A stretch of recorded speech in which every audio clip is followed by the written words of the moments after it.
We got another episode of Real Ranked going live right now, going through the Studio Ghibli's filmography.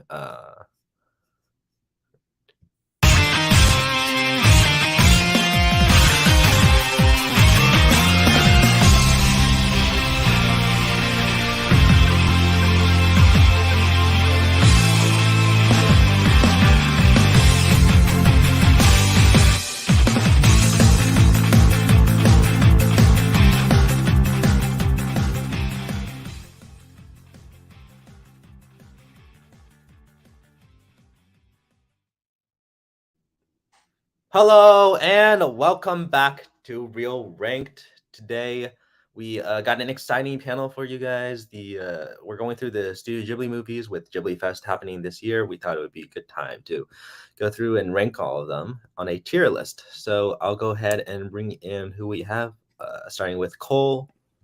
Hello. All right, Albert. Hi, excited to be here. Fuck Ghibli. Sean. Hey everyone, I got Totoro here.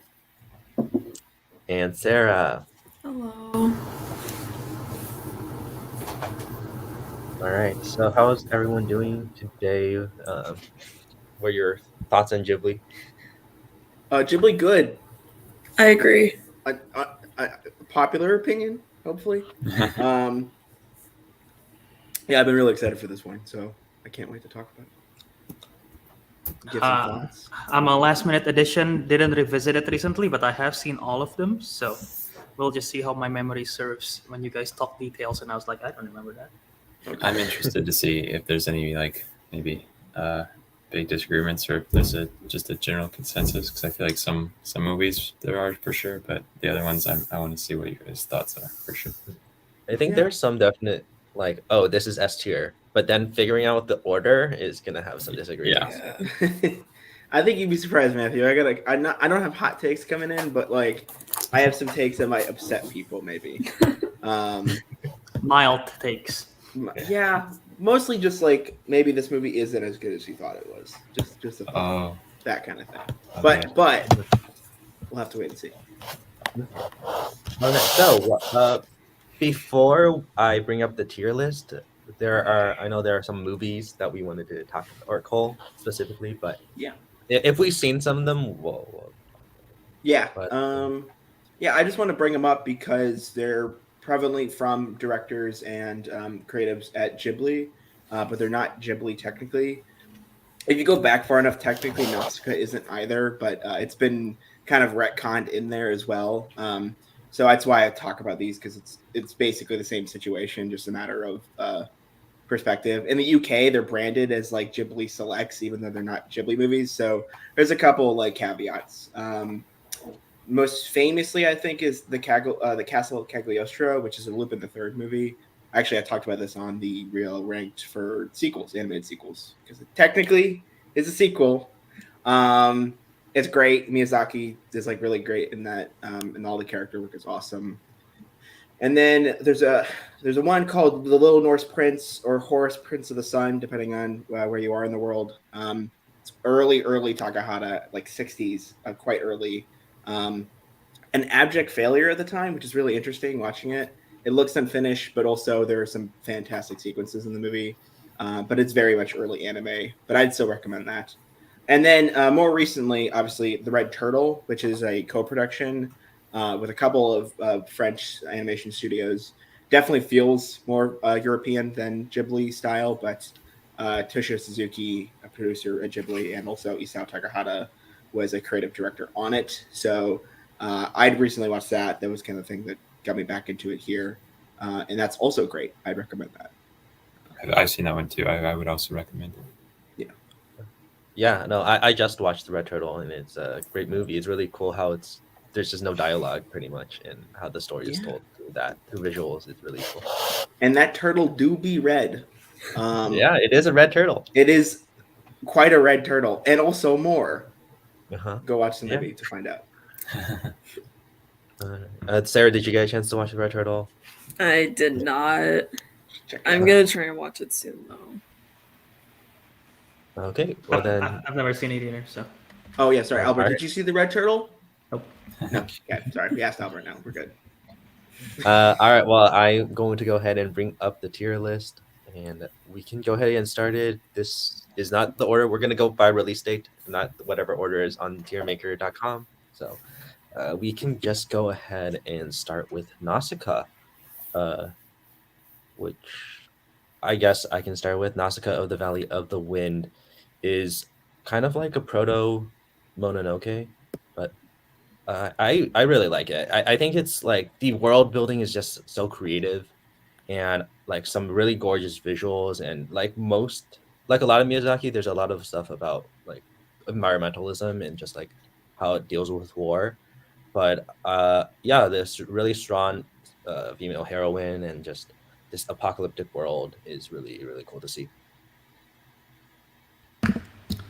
Yeah, I like this film a lot. Again, it's been a while for me.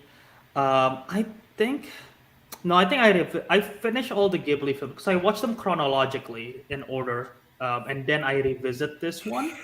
So I had a lot to compare to it. But I really like the epic scope of it. It really feels like an animation epic, and that's what I like about it the most. And the voice acting is also really good in this one. So I watched the English dub for the first time around for this one. That's the only time. Yeah, I kind of disagree with you on the English dub. I think it's a little wonky, but you know, it is what it is. There's some great people in it, so there's a lot to marvel at. But I don't necessarily like listening to young Shia LaBeouf. Just not my not Steven my Stevens. usual take.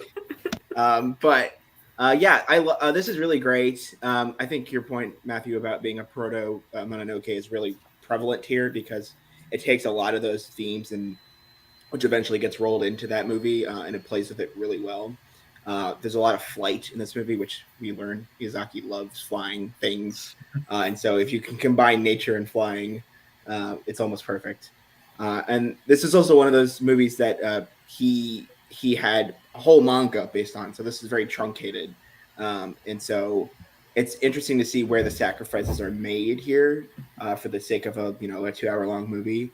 But for all things considered, there's just the visuals work, and I think ultimately there's a lot of despair of this kind of looming threat that's coming towards these encampments of cities that are basically stranded in the world and hostile towards each other. And so I think in having Nausicaa try to survive that is really just makes for a really fun epic adventure. And yeah, even I'll say there's a little bit of Castle in the Sky too. You know, there's a little bit of like early anime character design stuff that it's a little hard for me to watch. I particularly just not the biggest fan of that. This has that little less than Castle in the Sky in my opinion, so it makes it a lot more enjoyable for me personally. But yeah, great.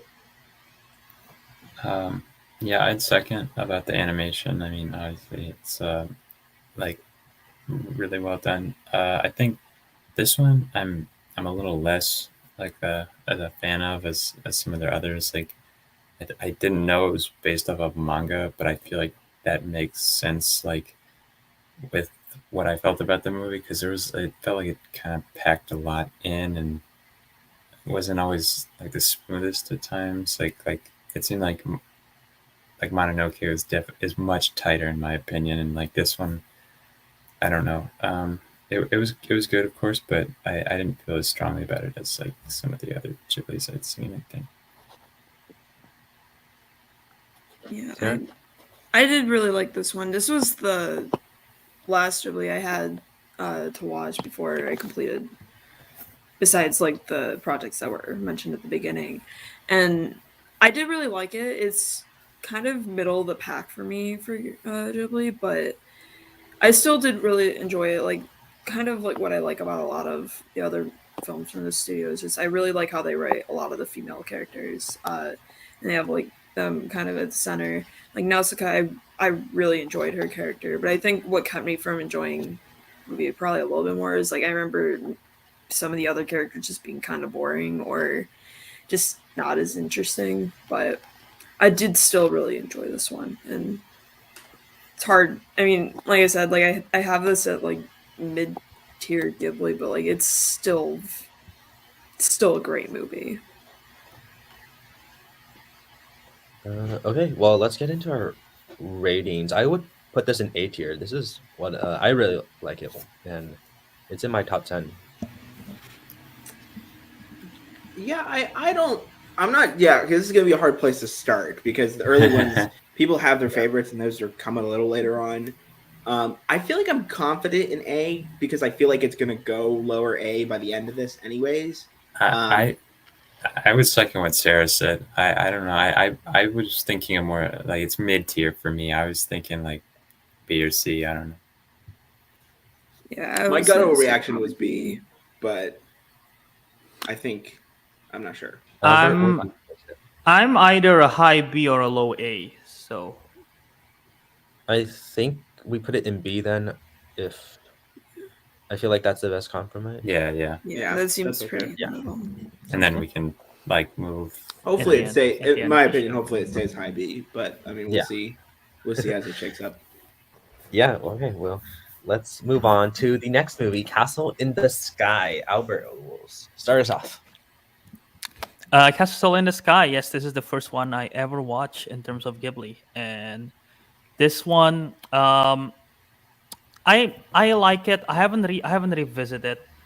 I think the whole like the main two characters are fun and interesting to watch. I think the villain is very intense, and it's if you watch the English dub, it's voiced by Mark Hamill, so that's cool. Um, and then like the whole Laputa and the with the robots and the foxes and all the design is just so awesome, and the whole like airlift air what do you call that, whatever that It's like an airship, I guess. airship. Yeah. Yes, not an air. What is an airlift? I have no idea. I don't know. An airship, Flying an airship, elevator? the airship, Yeah. airship battle is so cool. And I think there's also like a chase in like a train or something. I'm forgetting. Yeah, that's like Yeah. a little more than halfway or halfway. Maybe. I don't Okay, know. Yeah. But yeah, the whole concept is interesting. And based on my memory, I do like it. There are just like some stuff that doesn't resonate with me as much as some other stuff that we'll get to. But as a whole, mostly more positive than negatives for me for this one. Cool. Yeah, I'm definitely on the more positive than negative on this one. I still feel like most of these are pretty much great, great to good. So it's really hard to it's gonna be really hard to rank these. But yeah, also known as Laputa in other areas, by the way. I have to note that because some people, when you say Castle in the Sky, they're like, "What the fuck are you talking about?" It's definitely, it feels like a follow up to Nausicaa in that way. I think to Sarah's point, the switch in protagonist to the male, and then having our kind of princess character, let's just call her that, be a little bit helpless at some points can be a little bit frustrating, especially towards the end of it. But there's also some really great female characters in the movie that kind of add up to. I think the whole pirate crew is just fantastic, especially towards the end of the movie. I'm not sure if this is Joe Hisashi's first Ghibli score. I know for sure that it's fantastic. I think he did not. I'm not sure. Someone would have to check on that. But I'll look for it. this is one where I actively recommend the subtitles because the way that the dub handles some of the music stuff is really frustrating because it tries to fill it with just like voices and action, especially when they get up to Laputa. There's a lot of great stillness to the movie, especially in those bits because it's all so much in ruins, and I love those parts in particular. Some of the stuff, the leading stuff in is like fun. It's definitely adventure based, but I think especially with some of the animation being a little kind of an Astro Boy, but of that vein, it can be a little hard for me, like I said earlier. But yeah, I still think this is great up there. If he literally made those two movies, like Miyazaki'd still be running high. It's still a testament to it, but I think he goes further and beyond later on. So yeah. Real quick, Joe did Nausicaa as well, so this is his second one. Okay. Yes. Nausicaa score is great too, by the way. I love that because it's really like synthy. This is a little less so, but yeah. Yeah, so I really like this one. I mean, obviously, a lot of people have said a lot of them are even the lower like to mid tier ones are for the most part still like really good. But this one I think is up on the higher end for me. Definitely better than Nausicaa. I think like Cole already mentioned the animation style. I personally like older anime style, like just the more simple drawings. I'm a big fan of, and a lot of the concepts behind this one, like the characters are so good. I like the robot dude. I love that the whole just or like earthy island aesthetic. It's super cool, and yeah, the villain is really good. I think it's just very, very action packed in a way that was more like I don't know. Just in general, I think this one connected a bit more with me better than Nausicaa in terms of the action, the pacing, things like that. So I'm a big fan of this one. Yeah, I agree with a lot of what Sean said. I definitely like this one more than Nausicaa. I think my only issue with it is like I think Sophie told me this like after I'd watched it. I didn't realize the version that's currently on HBO Max has like a different score than like what the original one is. If So you like if you watch it dubbed, it does. That was kind of okay, what yeah, I was watched mentioned it earlier. dubbed. Yeah, so I Yeah, watched that's it why dubbed. sometimes you have to research on these because Okay. it's really frustrating. So yeah, sorry, but yes. No, you're good. Yeah, To this is clarify. one that I'll definitely have to rewatch, like probably sub, just because of that. Because I remember like being told that like the score was part of what made it so good, and I didn't get quite that same experience. But that didn't really take me out of the story at all. Like it, I still love the story and found it really engaging. And I definitely think this is an upper tier Ghibli movie. This, oh, I was gonna say, this is one of the movies that I watched during my childhood, and so I just like have strong memories for it, and I think it's great. I think just the whole, it's very magical, this magical and whimsical feeling that you get from a lot of Ghibli movies. I feel like this is there for sure, and I think Shida and Pazu are really fun to follow. The other side characters are also great. Like you mentioned, the pirate army and like Gola is just so much fun, and like I feel like when you first see them, it makes you think that they're like villains, and but then you find out that they're not, and it's really that subversion is really interesting. Yeah, I almost forget that too because you go, especially in the first half, it's just a lot of him trying to figure out things, and you think that they're following him, and they're not great people, but they're still better than the worst villain in this case, which is I forget the guy's name, the one that's voiced by Mark Hamill. Yeah, But um, yeah. sorry. I mean, I like how Ghibli movies they kind of have like just morally ambiguous characters, and like you don't really know like how are they like evil or is just like the Mm. morals are different, and I like that. It's like there's not always a clear cut villain. Everyone has like their own motivation. It's like very fleshed out characters, and I think it does a really good job of that. All right. I would start by saying it's like bottom A, but I feel like we could have conversations here. I was thinking A too, at least. Yeah, I probably would put it bottom A. I was leaning towards B. I was gonna go B as well. So I I think we go. uh Well, the majority That's- is an A. That's So three yeah. A's and two B's. A lot of them were bottom A's anyway, Yeah. so I think yeah. kind of evens out. Yeah. Okay. Cool. I mean, it's only the second movie, so we'll see. How it Yeah, gets yeah. filled out. Yeah. Okay. All right. Let's move on to next, which is Grave of the Fireflies. Oh God. Okay, I'm going first on this one. Yeah. Whoa, what a tough one. This is one of the first ones I had seen a little bit of Kiki's growing up, but I didn't really like. I don't know why as a kid I really couldn't get into anime movies like that. It's just something about that. Probably why I have the problem with some of the early anime styles still. Um, but I Grave with the Fireflies is one I watched in high school, and I very much like watched it, and it was a intense experience. And yeah, it's fucking depressing, man. It's great, but goddamn, is it not depressing?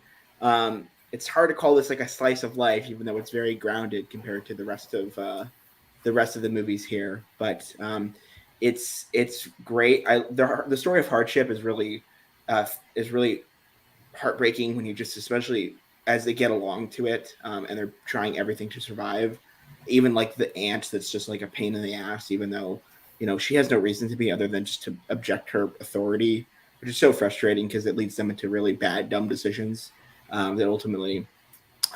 We're talking spoilers, right? I don't think there's really any. Yeah, that ultimately leads to both of their deaths, but particularly the scenes where you see them in the afterlife, and the whole train stuff is really just it's at the beginning, especially when you start with that, and then you kind of go into the rest of the movie. It's really it's such a striking image, and for me, this is probably my favorite Takahata movie.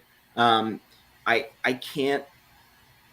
The other ones are very much more simple, and so this has a lot of the kind of the brevity that you have with this sort of subject, and for that reason, I think it's still, despite that, it still holds its ground, especially in comparison to the rest of these movies here, and it has a lot harder hill to climb because of that. But I still think it's one of those movies. Also, think it's a great rewatch, but it's a fucking hard rewatch, man. It's fantastic. Sub on this one, dub is awful. Please just avoid it if you can.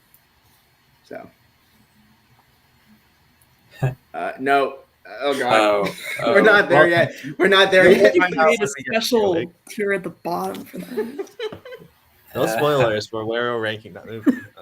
Oh please, come on! Everybody knows. That'll be the fun one. But yeah, Grave of the Fireflies. I second like basically everything Cole said. It's one of the most emotional, I think, of the Ghibli movies. Agreed. Yeah, just the way it visualizes like the whole history of it in such a personal way, makes the characters so real and vivid. Like you connect with them very easily, and it's just something I think. Yeah, it's definitely a different style from a lot of the other movies, but I think it's just, I don't know. Yeah, it's hard to like this movie because of how hard it hits and everything like that. But it's easily one of their best in my opinion. Yeah, I mean, I don't know what else to say about it because I mean, yeah, it's just it's a hard one to talk about almost because it's so intense. But yeah, this one is definitely upper Ghibli for me. Yeah.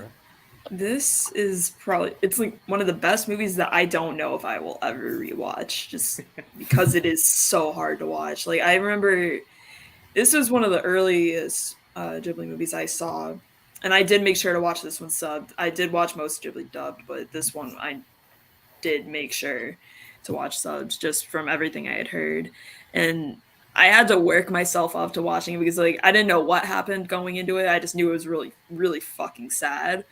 And I was sobbing by the end of it. I just kind of, after it ended, I just kind of stared at my ceiling for a bit, and it was a very emotional movie, and I think everybody needs to see it at least once. But it's a hard watch, so it's I don't know if I will ever see myself rewatching it. So it's definitely at the top of Ghibli for me, but there's others that rank ahead of it because it's just not easy to rewatch, I would think.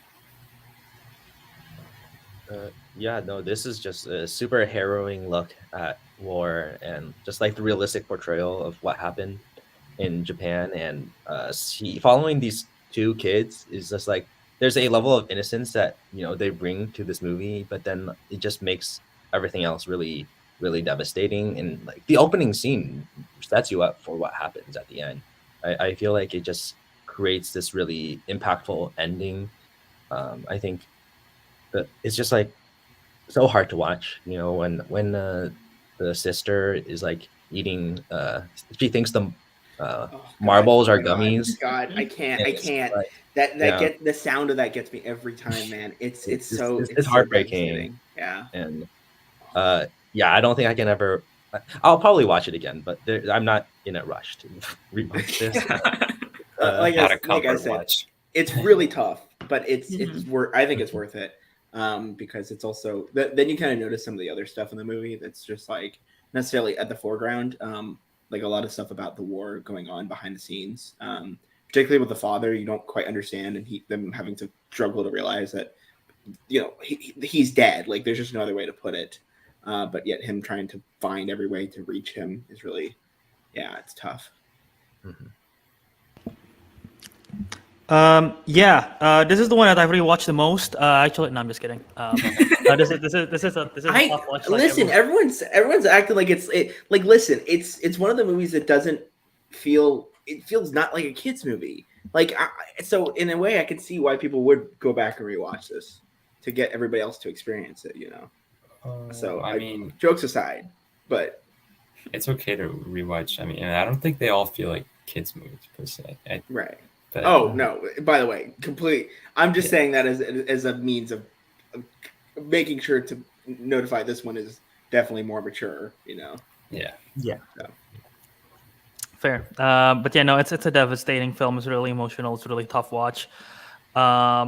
I was lucky once again, like I said, I watched it chronologically. So after I finished this, I had Totoro to look forward to, which is very cheerful. So that's Mhm. coincidentally good for me.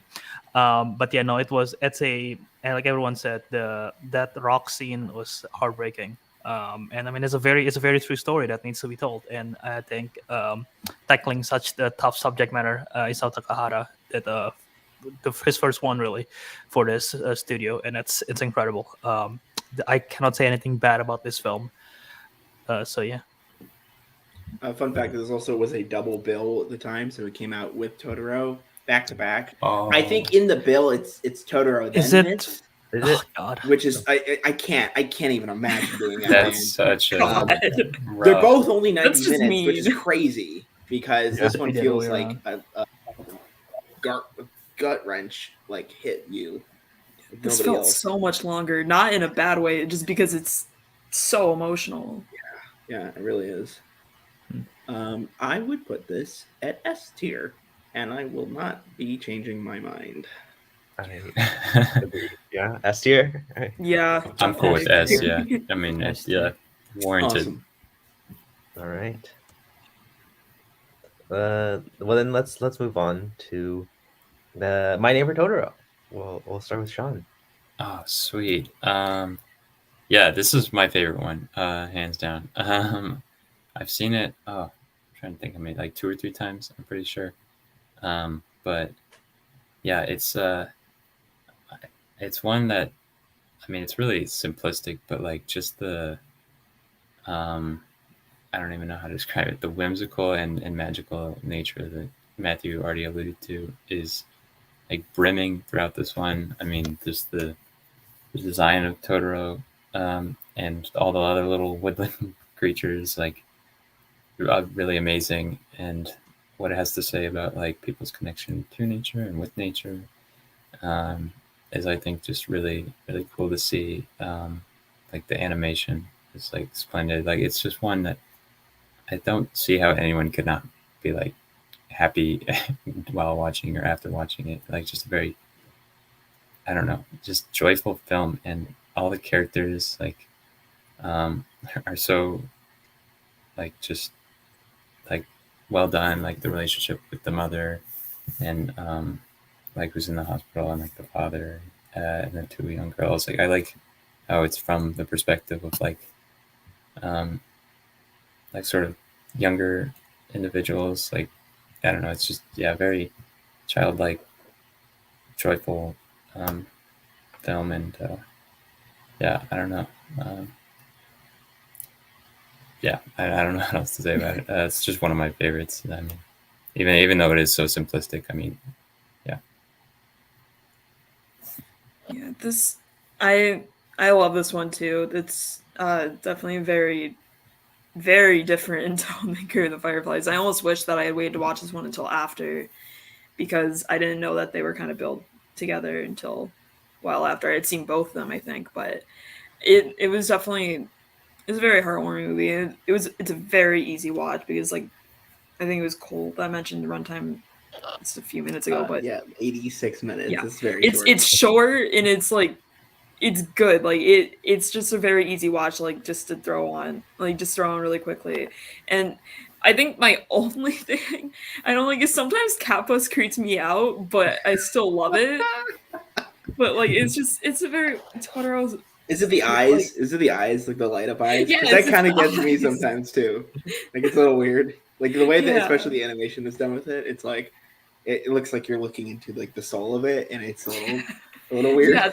Yeah, that creeped me out. That if I had seen this movie as a kid, because I didn't watch any Ghibli as a kid, like I didn't start watching until like 2 years ago. Cat Bus would have creeped me the fuck out, but. Yeah, Totoro's adorable. I want like a Squishmallow style like plush of Totoro, and yeah, this movie's great. It's very wholesome. I highly recommend. Yeah, I don't actually remember which Ghibli movie I watched first as a kid because like they were, I was so young. I don't actually remember which one's first, but this is just another one of those where I really loved watching this as a kid, but then having rewatched it more recently, like it's still just super super wholesome and sweet. I completely forgot about the sick mom, to be honest. Like, but yeah, I think having rewatched it is just like watching these two sisters and like the childhood wonderment of like seeing these magical creatures, and because they're dealing with the mom's sickness, and I feel like there's just so much wonder there, but also just really heartwarming and sweet moments. And like, Totoro is such an icon character, as well as the cat bus. And yeah, I really love this one. I like the mini Totoros. I love those. Yeah, I also really, really love this film. Outside of everyone have said, I also really like the suits, even though the suits price going to be better in Spirited Away, but I really like the suits price in this one too. And yeah, I mean the whole tone of just like it's kind of parts of it's like depressing with the mom part, but it's like super like uplifting because again it's like from the child in wonderment, right? And like that whole scene with the tree growing and everything is just so cool, and them flying and everything. I really love that. And yeah, the music, I love the music in this one, just like the song and everything, the score. It's probably the easiest one to hum and memorize. I think that's probably like my favorite like single theme, I guess, from all the Ghibli films, that Totoro theme. And I just love it so much. And yeah, I mean the Totoro is an icon there. He's the logo. He's the Mickey Mouse of Ghibli, pretty much, because it's like just so iconic of the design. And in addition to that, I've seen this, both the sub and the dub. Both of them are really good. The dub version voiced by Elle and Dakota Fanning, because they're literal siblings. It literally just like radiates to the screen, and I really love their dubbing work for this film as well. So yeah. Yeah, Albert basically said what I was going to add, which is that the score is great. There's a concert that Joe Hisaishi does where he does it, and even when he's conducting it, he's singing along, and you're like, it's like that's the magical charm of it all. It's just so perfect. Obviously, like there's just really iconic imagery in the movie too. The bus stop scene in particular is just like one of those frames that you'll never forget, because it's just something about the framing of it and the way that they're all just waiting, and you don't know what you're waiting for, and then it happens, and it's like, it's a cat bus, and it's hell yeah, it's great. Like Albert said, Dakota and Elle Fanning is great here as the cast here, and I think this is one especially that a good dub is important, especially getting people like at a young age really interested in it, and so having something that they can connect to and people that are their age and feels right. I think it's really good. You don't have that necessarily in Grave of the Fireflies. That's a good comparison where it's the girl is voiced by an adult woman, and you can kind of tell. Here it's very much like they're of their age. It makes a lot of sense. A shout out and shout down, I don't know, to the father, which is really interesting because he's not there really, but he's also just letting them explore, which is I feel like kind of the point. Especially in the scene when they first get there and they're kind of just roaming around the yard until May. I think it's May who finds it, right? The first time it goes into the actual forest itself. So. Yeah. I like the dad character just to. Yeah. And I think I don't know what else to add other than, it's definitely the most accessible, I think, of them all. And for me, it's like if you could only ever watch one, this is probably the way to go because you get a lot of the charm, you get a lot of exactly what Ghibli represents as a studio, and for that reason, it's definitely up there in the history books and in my heart. So. S. I just can start with S. S tier, yeah. S tier. I S, yeah. Okay, now Yeah, I'll just go with S. I see. I'm of the mind. I get it. I'm not going to fight it. I would put this below Grave personally. I also have it below. That's where I would put it as well. Oh, I personally would say above, but one thing I didn't. I think my personal like preference is just I like realist ones that are also like have a lot of like random magical elements. So I'd say that's just my personal preference as opposed to like realist movies like Grave of the Fireflies, which are like 100%, like depressing and things like that. I like. I would counter that the non-realism in Grave is especially the spiritual stuff with the afterlife there. It's a little hint of it. It's definitely not to the same level as Totoro, but that still makes it like really Ghibli to me, which is I think But I think I get that. Yeah. I just meant I like movies where it's like there's a very magical element, like but it's not. I don't know. It's just sprinkled throughout. They're like not the whole movie. I don't know. Yeah. Albert, do you have it above or below? I have it slightly below. Okay. And Spence saying that they've only seen 5. Oh, okay. Well, you gotta Which get 5? hopefully not just. Well, we're only at 4, but watch all of them. They're great. They are. Yeah. I watched most of them this summer for the first time. Well, not all of them. 8% of them are great. No, watch them all. Why not? I just want to see. I mean, you might as well just watch all of them. Some of the ones that might be a bit more controversial. Oh, I can't wait. Still useful for trivia. That's how I got through some of the ones. All right, what's next? All right. No, next we have Kiki's Delivery Service. So, Sarah. I love this one. I remember, I think just randomly one night, I think me and Matthew watched this the HBO watch party thing, and this one, I love this one. It's a fun story, and it's also one of my favorite Ghibli characters, Gigi. I love Gigi, the best. I love cats. So wait, so did you watch this one dub or sub? Because I actually don't remember. Okay, because the gender swaps depending on what we watched it dubbed.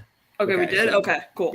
Yeah, because some of the ones that I watched very early on, except for Howls, I don't remember if I watched subbed or dubbed. But this one I don't know. I had a lot of fun with it, and it's just I don't know. It's just one of those ones. It's just a really fun story. I wish I had this one as a kid. I wish I watched it as a kid. There's some of them that I'm glad I didn't see until I was older. But this is one of those ones I know I probably would have loved. I absolutely loved it. I think I only have it at 4.5 stars right now, but it's there's a couple that I'm on rewatch could easily bump up to a 5 stars, and this is one of them. And I don't know if, I don't know. I love this movie. I don't know. As I'm talking, I'm maybe I should just bump it up to a 5 star. Yeah, it's a great movie. Do it. All right. This one's one of my favorites as a child in my childhood. It's just so wholesome, and I still love it as an adult. It's just spending all this time with Kiki and meeting all of these really cool characters. There's no villain or anything. It's just there are mean characters, but it's it's cool, and all of the I like the two grandmas when she's going and helping them cook and then delivers it. And wait, question for everybody: does the pot pie look good? I think it looks fantastic. Yeah, I agree. I would eat the herring pie. I don't care what anybody says. I don't think anyone has. Does anyone ever say the pie looks awful? Because it's like fish. People are like, that's gross. I'm Let's like, go I to don't You've care. never Hearing had it fish sounds pie? gross, but it looks good enough. I would It eat looks it. fantastic. let's just Fish pie is great. I eat anything. save money. We'll go to Japan and go to like a Ghibli cafe. Oh God, Try the fish that'll pie. cost us way too much. Matthew, you gotta stop mentioning Japan. You're tempting me to. But yeah, and then there's like the bakery owners, and they're just super lovable and inviting, just like letting her stay, and it's like it's really sweet. Like a lot, and Tombo is like a really fun character, and there's like a fun action set piece at the end of the movie, and then yeah, it's just I like that the magical elements is just that she can fly on a broom, and there's a talking cat, and there's no like spells or anything like that. It's just like she flies, and it's totally normal, and like it's cool to kind of just see this very like basic uh with some magic, and then also the animation is gorgeous. Seeing her like flying through the sky, and like also just like the crows, and there's like some really great pieces of animation that I really like. And then Joe Hisaishi's score, this is one of my favorite Ghibli scores, like A Town with an Ocean View, when she first I was gonna say, man, I was gonna say that one is like one I always go back to because it's just the way it like weaves and bobs through the movie, especially the beginning there. It's just, oh my God, I love it. Yeah, it's fantastic. Yeah, it's just like it also is enhanced by the scene, the animation when she like is flying through the town, and you like see the ocean view, and it's really gorgeous. So yeah, this one's my favorite, one of my favorites. There are two Studio Ghibli films about a witch that have a black cat that stays in a home of someone who is not their, well, parents, I guess, adopted, whatever. But yeah, one of them is fantastic, one of them is total shit. This one is the fantastic one, and I absolutely love this did film. Did the girl in Tails have a black cat though? Because she's not magical, but I don't remember anything. What are you talking about? Yeah, shoot, wait.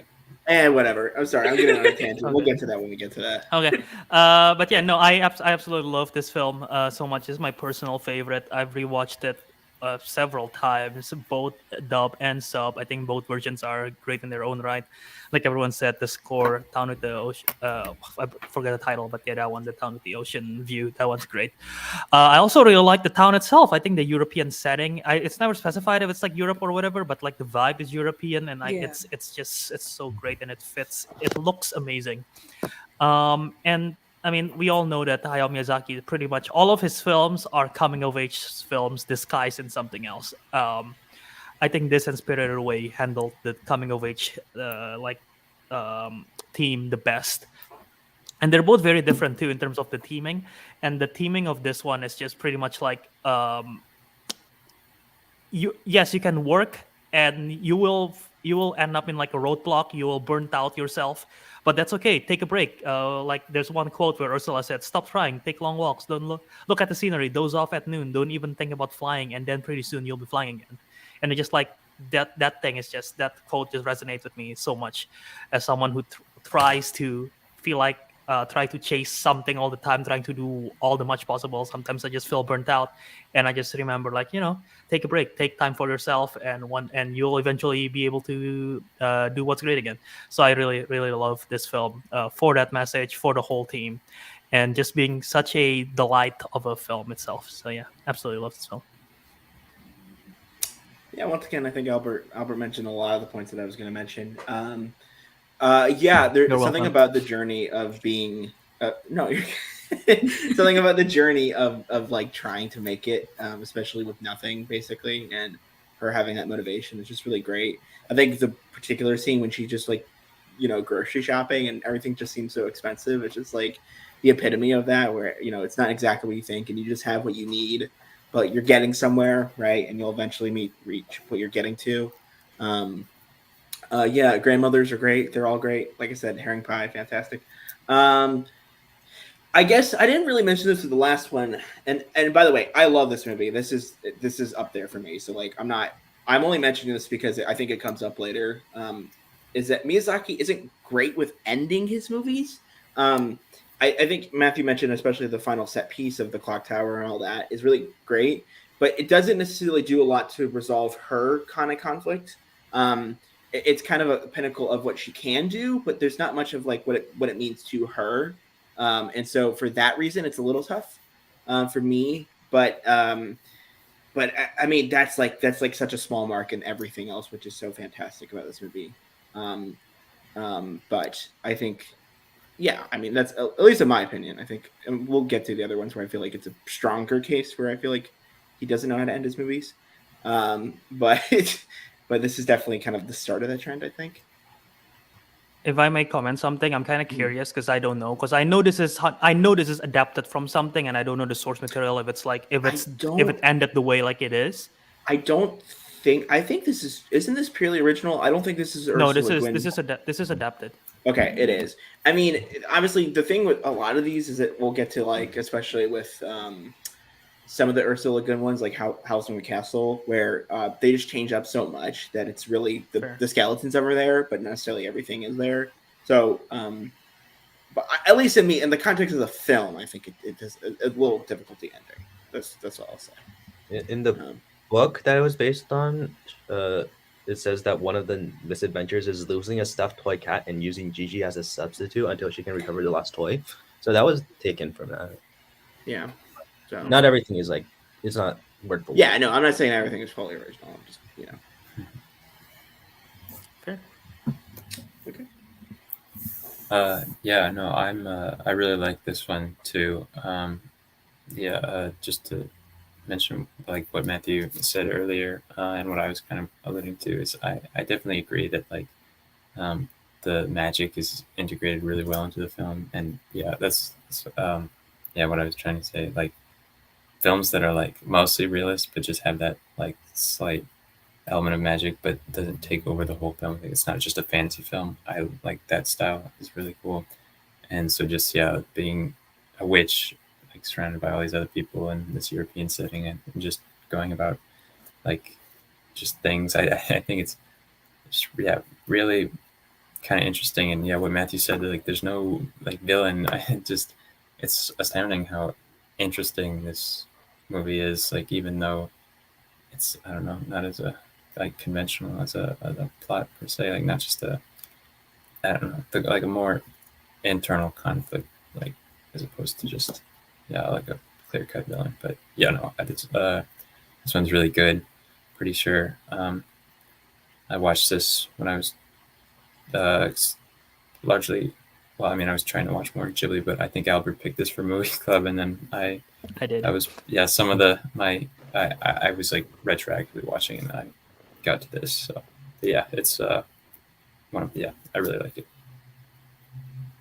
All right, well, let's rate it. I would put this in S tier. I agree. I would as well. I have this above Totoro. I was thinking A. Okay. I have it above Totoro personally. Yeah, as well. Yeah, I have like literally. This is number 6 in my Ghibli ranking. Totoro's number 7, so like right above. I think most of it. I have it at number 1. So. Yeah, I think all of us besides Sean has it. Yeah. So where does that put us? Because above Totoro, below Grave. Does that still put us there? Yeah, but I mean, Albert has it as his number 1. Yeah. Yeah, you always remember 1, and then I have it below Grave. Okay, I have it below Grave as well. I think that makes sense then. Okay. Then that's where it is. I know, Sean, this hurts you, but we're talking about fantastic movies all around. Yeah, but like all of them going in S tier, like. Hey, trust me, there's gonna be some that balance out later. I was gonna say, just wait. We have. There are some I definitely think deserve more S tier than Kiki, so I'm just gonna say. Okay. Ouch. No offense, like Kiki, I said A. It's just like you're good. Barely, yeah. It's more. Honestly, most of these are just preference, kind of. It's like. Yeah. Mm-hmm. But I'm surprised that honestly Totoro is. Well, I don't know. Never mind. Totoro's fantastic, man. We Dana, all love Totoro. She needs to watch more of these movies. You do. I agree. They're fantastic. Well, Totoro's like my number. I don't know, whatever. So I had some of these like lower, I think, but so that's why it's just surprising. Now, I'm curious now to see what yours that are higher that I have lower now. I guess I know one that me and Sean are very much going to disagree on, just from. Yeah. Oh, I already know which one we were going to be grueling about already. It's fine. No, I think well, there's two, but like there's one that I know. Well, okay, there's one that's more obvious, I think, that should definitely be. And then Well, there's let's another find one I out think right I now, just- Matthew. Well, What's hang on. next? Yeah. As we move on to only yesterday, and so I will start with this one and That's say, not it. well, it's the next movie that we're talking about. I know, but yeah.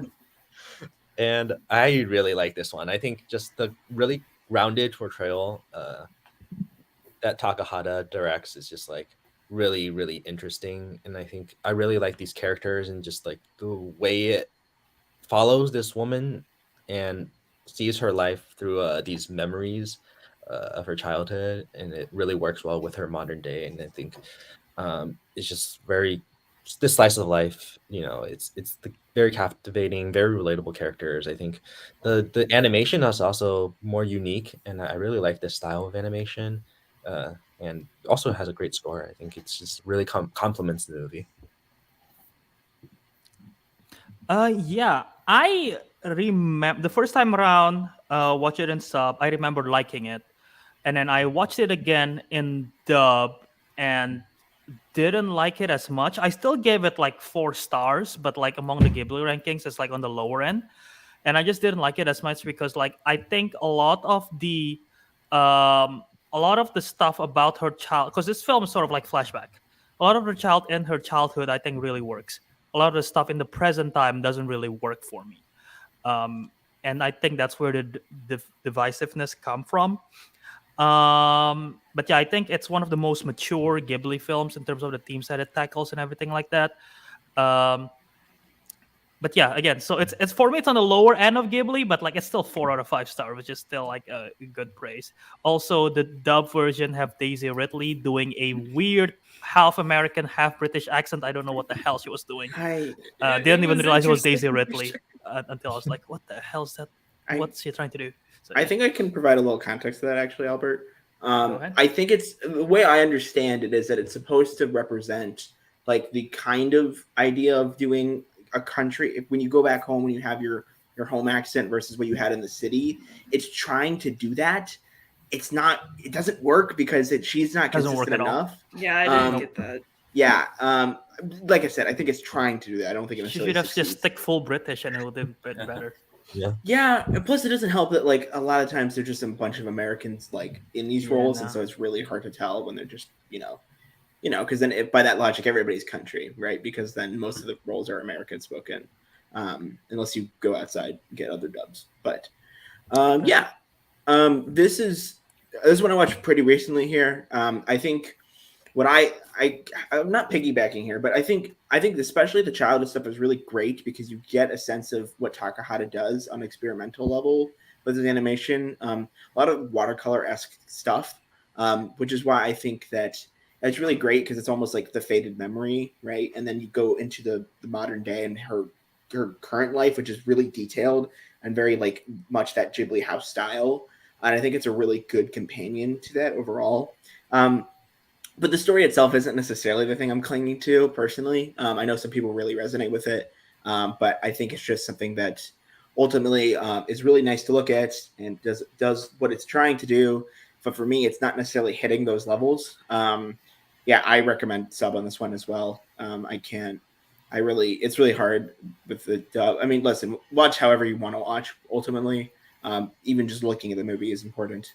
But in this case, I think that it's hard to translate too because a lot of it is very Japanese centric. There's some jokes that are in subtitles. So you have to kind of, you're reading as you're going along with it. And some of that takes you out of it. So like I said, it's hard to say dub or sub on a lot of these movies. It doesn't surprise me this took a long time to get a dub for that exact reason. And we'll get into a couple of those. I feel like Takahata is really much in that where he doesn't really compromise for international audiences. A lot of those viewpoints are very much just like of their, not necessarily of their time, but definitely of their culture and their kind of, just doing what he wants to do with the movie, because it's not necessarily, it's grounded in reality in that way, right? And that's his reality. I don't really have much to say other than that. Really, I like it I really like watching it on a like historical level more than the actual story personally. But I still do like it. do like it. So. Yeah, I think this one, I think I could have seen it in theater. I don't think I was busy, but I don't know. I didn't for whatever reason. I kind of did want to rewatch it in theaters because I do remember really liking the memory aspect and how well that was sort of included in the film and a lot of how the film was told. That I think really made it resonate more than sounds like it did for some people. Obviously, I wouldn't say it's like one of the stronger works, but I wouldn't say it's like really weak. I really liked the main character and her younger self. I'm trying to remember for a lot of these if I watched them dubbed or subbed. I think Daisy Ridley was ringing a bell, so I probably watched it dubbed because I think I watched too many of these dubbed. I went back and rewatched some of them with like subs, or if I didn't for the first time. But yeah, I'm not sure what else to add about this one. Again, I agree with Cole about like Takahata's animation. I mean, yeah, it's something. Yeah, the memories is sort of different from the standard, or not standard, but like the normal Ghibli animation style. So I think that's really interesting to see. And yeah, I'd say this is, even if it is weaker, like Albert said, like it's just funny to me that 4 is like weaker Ghibli. Yep. So yeah, I wouldn't call it like necessarily weak though, but it's not the highest for me. But yeah, I really like this one and appreciate it, and we do want to revisit it at some point. I found people really like, some people really connect with it, so I think it might be a personal thing too for some folks. It just depends. It just depends. Yeah. I think I didn't not, but I wouldn't say it's like one of my favorites. So, but yeah, it's good. Yeah, I'm one of those people that really connected with this movie. Like, I loved it, and I think this was an interesting one because I think it got to this one at the point where like I was full on like just deep diving into the Ghibli movies I hadn't seen, so I didn't really know anything about this one. I was just like, oh, this one seems to be something that I would be interested in, and I'm just gonna watch this one next week. I think I watched this one after just a couple that I just really did not vibe with, and so I ended up really enjoying this one. I did watch it dubbed, so like this is definitely like on the list of like ones that I definitely want to revisit subbed, because like it didn't take me enough out of the movie to like not enjoy it as much as I could have, but like the Daisy Ridley's voice, like the accent, like it did throw me off a bit. I was like, what is going on? But like I absolutely love this one. Yeah, I can see what you mean. Like if you don't like if the story doesn't resonate with you as much, that it might not be as high up for some people. But like I said, this one is just one of those ones. It really stuck with me, and I definitely can see myself rewatching it a lot in the future. This one I watched subbed, so I think that probably made it better. I would put this in A tier.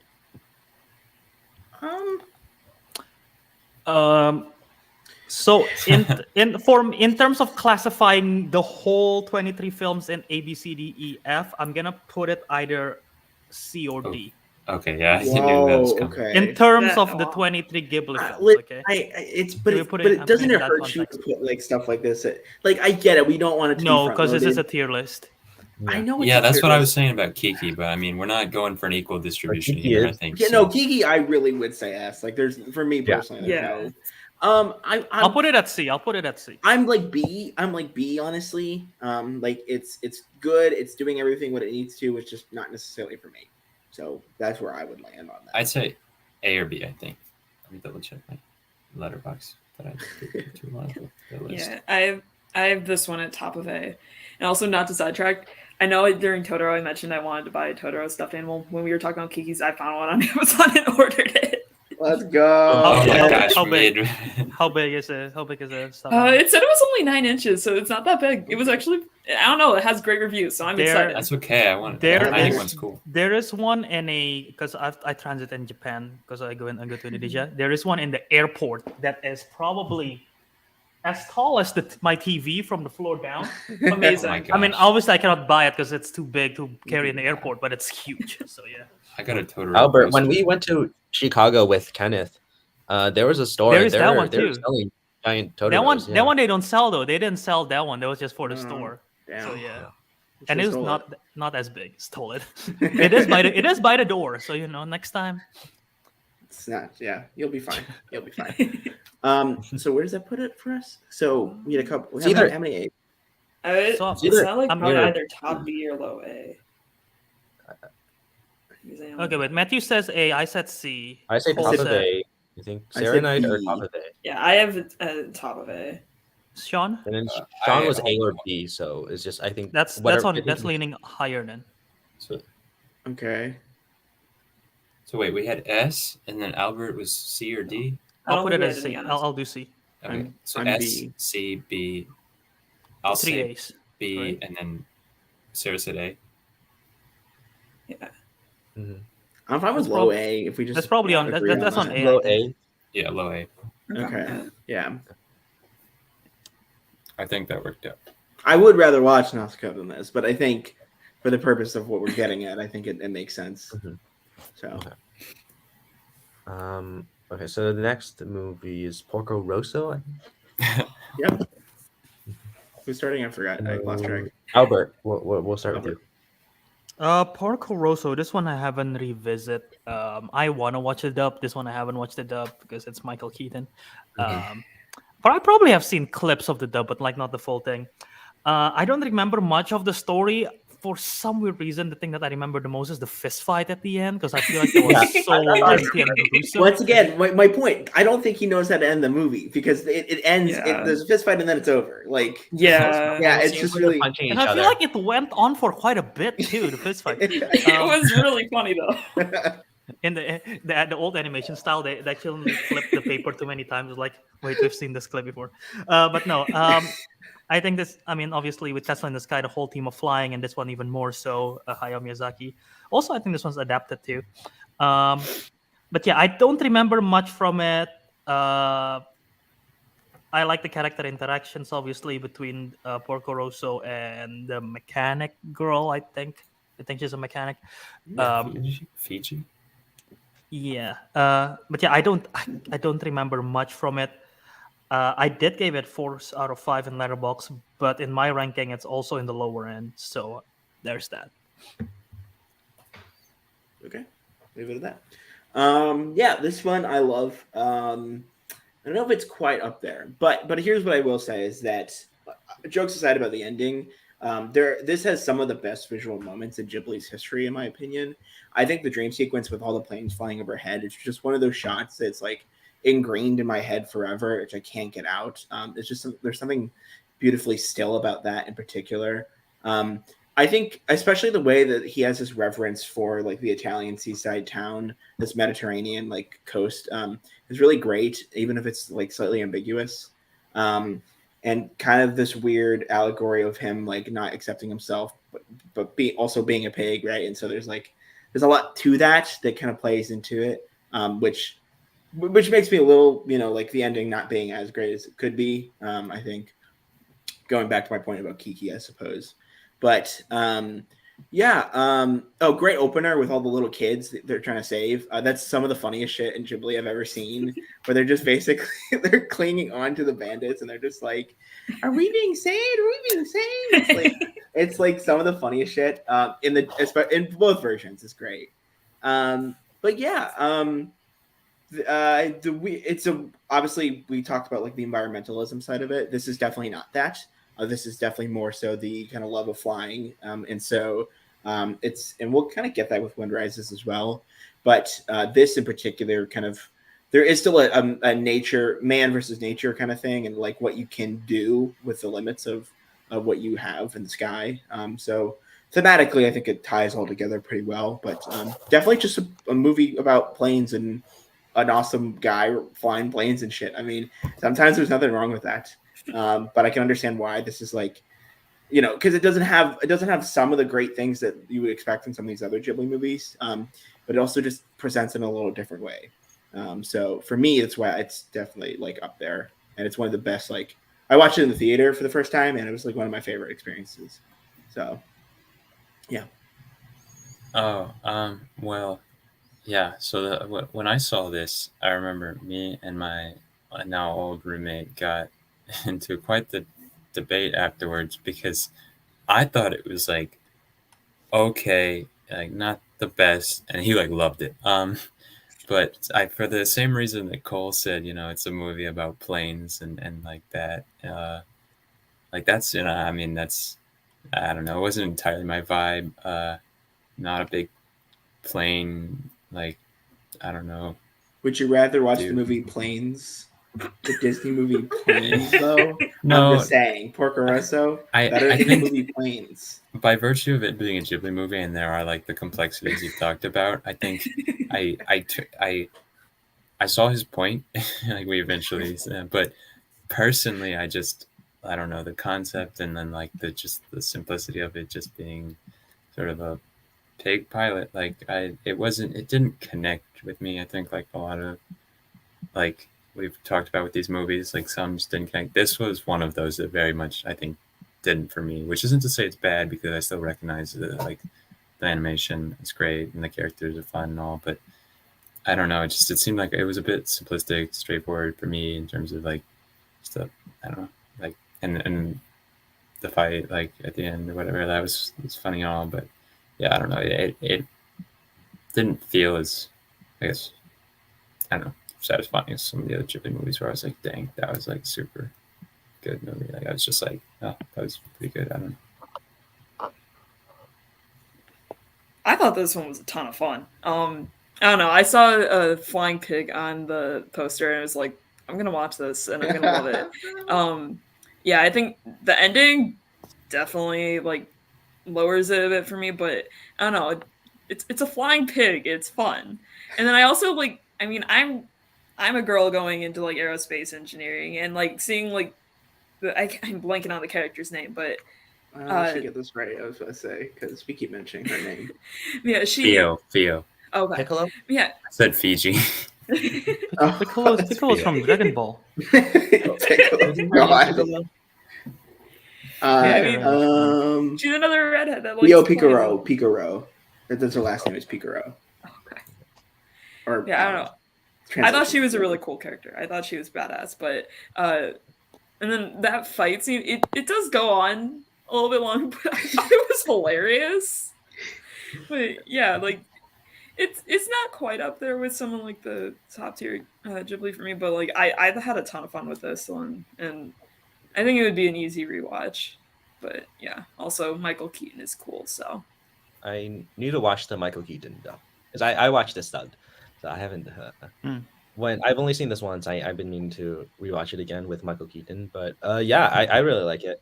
It's kind of reminds me of Casablanca-ish. Like there are some Casablanca vibes. Sure. Yeah, definitely. And then something I really like about Porco Rosso is that there's no explanation about why he's a pig. Who cares? Yeah, you don't need the explanation. Yeah, did they not? Okay, well, because there's a little bit of alluding to it, like it's a little lost on me sometimes. It's in that whole flashback part that it's right, but it doesn't ultimately matter. I think. Yeah, right, exactly. I feel like that's a nice touch. And another thing I wanted to do the research and figure out, but I don't know for sure. Joe Hisaishi's score is amazing. It's just like dude. Adds so much wonder, and there's like this excitement to all this like flying, and it just works so well. It's a 4-star movie, but on the lower end of my ranking. Like, I think the 4 stars start for me for my 20th favorite Ghibli movie. So I pretty much like all of them. A fun fact: Ghibli is a Italian term, so that's why the whole Ghibli versus Ghibli debate is really confusing because it's an Italian. I think it's an Italian aircraft, and it should be Ghibli, but they say Ghibli. So it's this weird. It's a weird thing. Do you line with the Italians that said the word, came up with the word, or the people that made the studio? So Italians or Italian No, or Miyazaki? I don't know. Costa or Totoro? I'm not sure. You know. I mean, in the long run, it doesn't really matter because you know what we're talking about. Exactly. Yeah. Oof. So, yeah, where do you guys rate this? I mean, I know we want to not lopside this. It's still A for me though. It might be low A, but it's A for me. I had this lower than Only Yesterday. So if I Only Yesterday was C, then mine for this will be C or D. For me, I think because this is on the lower end of my ranking, I would have to put it in C. I'm fine with C. I think I had this one above Nausicaa, but below Only Yesterday. So like C or B is fine. I have this one at top of B. Okay. So how does that? I think it has to be C, right? Yeah. Mhm. Is Yeah, that what you I said? mean, top I of think C. D or C. yeah, we'll I mean, put it. Albert's I mean, there's C, nothing in C right now. I'm sure Yeah. it'll get filled out later on, and it'll probably It say does that. hurt me, but I understand. I get it. It is also just because this studio has so many amazing films. It's a C does not mean it's bad. It's just within. Right. Oh God, am I talking about the next one first? Yeah, you are. You get to talk about Ocean Waves. All right. I'm pulling up my review so I have notes. Okay. Well, to preface, this is very much. I have to give like credit to the people because it was very much an experimentation at a lower budget level meant for TV. So let's start with that. Okay. There are limitations to what they're getting at, and ultimately, I don't necessarily fault everybody in the process, but you have to, you have to recognize that the circumstances were not to the levels of some of these other films. That being said, these might be some of the most annoying characters like in animated history.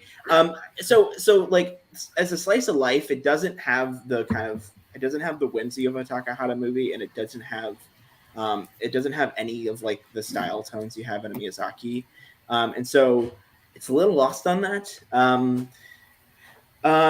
Interesting music choices, though. I think it's either with it or not. I think for me, I was like somewhere in the middle. Definitely just odd.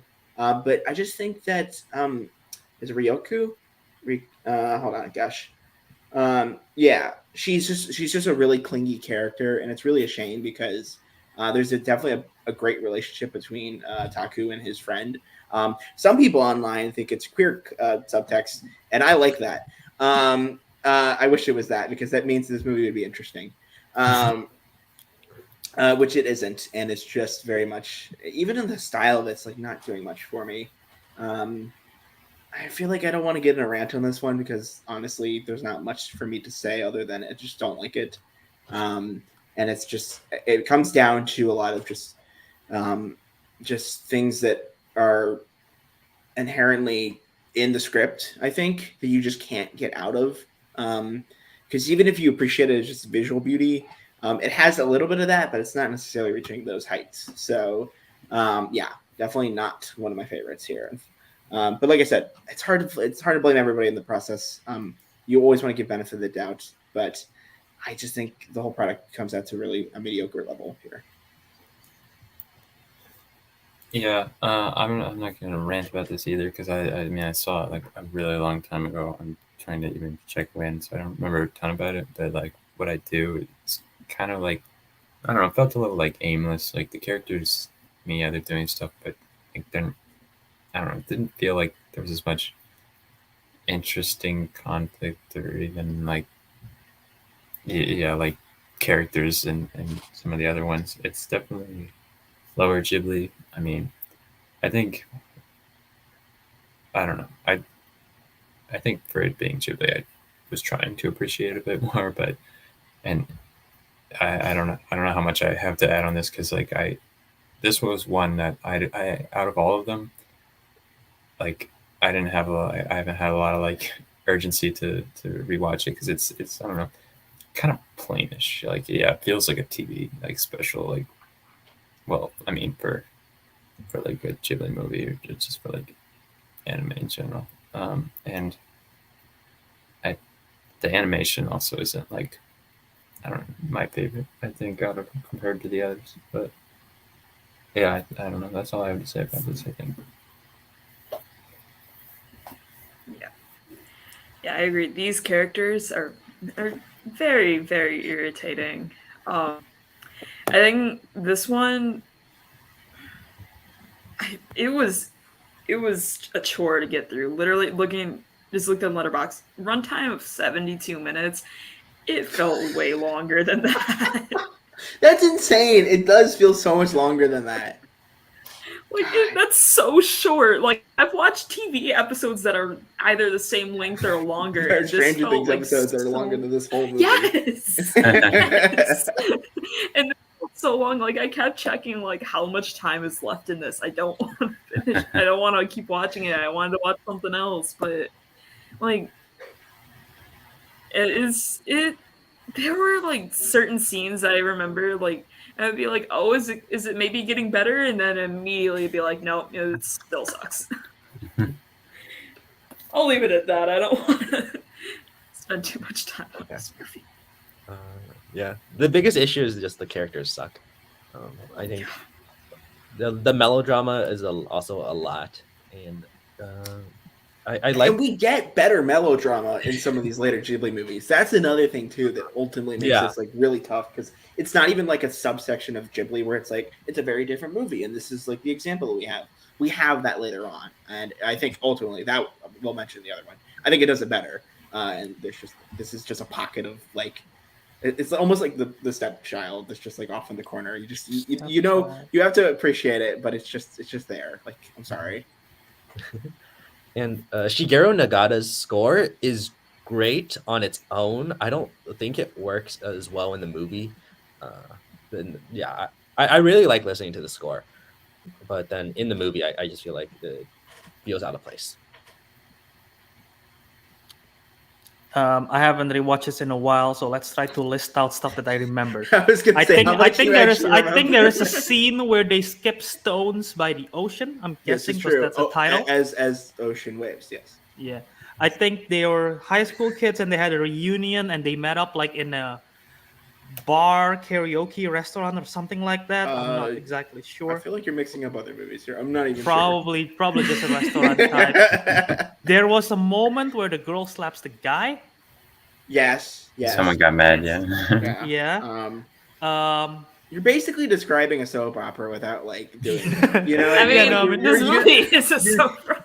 It's very typical. This whole film is very typical high school TV anime. It's super one of those. But yeah, I don't. That's all I remember. It's on the lower end. I don't even remember the score or anything. That like Matthew said. But yeah, it's definitely on the lower end. That's it. Wait. Oh, okay. I'm still like D. But honestly, if it's at F, I don't care. I don't think it's as bad as an F tier movie. Okay. But I'm trying to like see if it's. But see, by Albert's level, it'd be F, right? Yeah. It's F for forgettable. F for the studio, it's a D, just like in general. It's really hard for me to remember what I like about this movie. There were parts that I did. It's just really hard when you're focusing so much on the weirdness of it all. I think even just having a good score, it might be, even if it's not used properly. I think there's a pretty nice like nostalgia feeling that you get from the movie, but like it's. Yeah. I think I liked it more when I was watching it than I think I did in retrospect, but I don't know. I haven't seen it in a while. Yeah, I'm fine with like D or F. Like it at all. I personally would have it in F. We're gonna have other Fs. We don't have to just put it in there. Come on. I will say this is the top of the F tier for me. Two Fs, and okay. Yeah. F7, okay. Whoa! Hold on. We only think there's only going to be 2 Fs here tonight. No, I miscounted. I think there's only 2 Fs. I have 3 Fs. Okay. There's only 2 okay, Fs, we'll get there. We'll get there when we get there. Because like would there be just 3? I can't imagine there being like. We'll 4. get there. We'll get there. I have thoughts. It's fine. I won't win it, but it's fine. How many Fs do you want, Cole? I don't want any. These are all like How many do Honestly, you think there like are? I said, I'm curious in my now. heart it's like D, I Whatever. guess, but I don't Whatever. feel like we could, based on how we're ranking the rest of these, it makes any sense to put it there. So, all Okay. right. Next, we are gonna talk about Pompoko. Sean. Oh shoot, I gotta talk about this one. All right. I can start. I don't care. I Yeah, have I a mean, lot of great things to say. I know Cole likes this movie a lot. Tanuki so. balls. Woo! God, that scene was They so bounce. It's fucking like weird. South Park. Yeah. To clarify. Okay, that's true. Yeah. To clarify, this is also one you gotta watch sub. The dub is fine.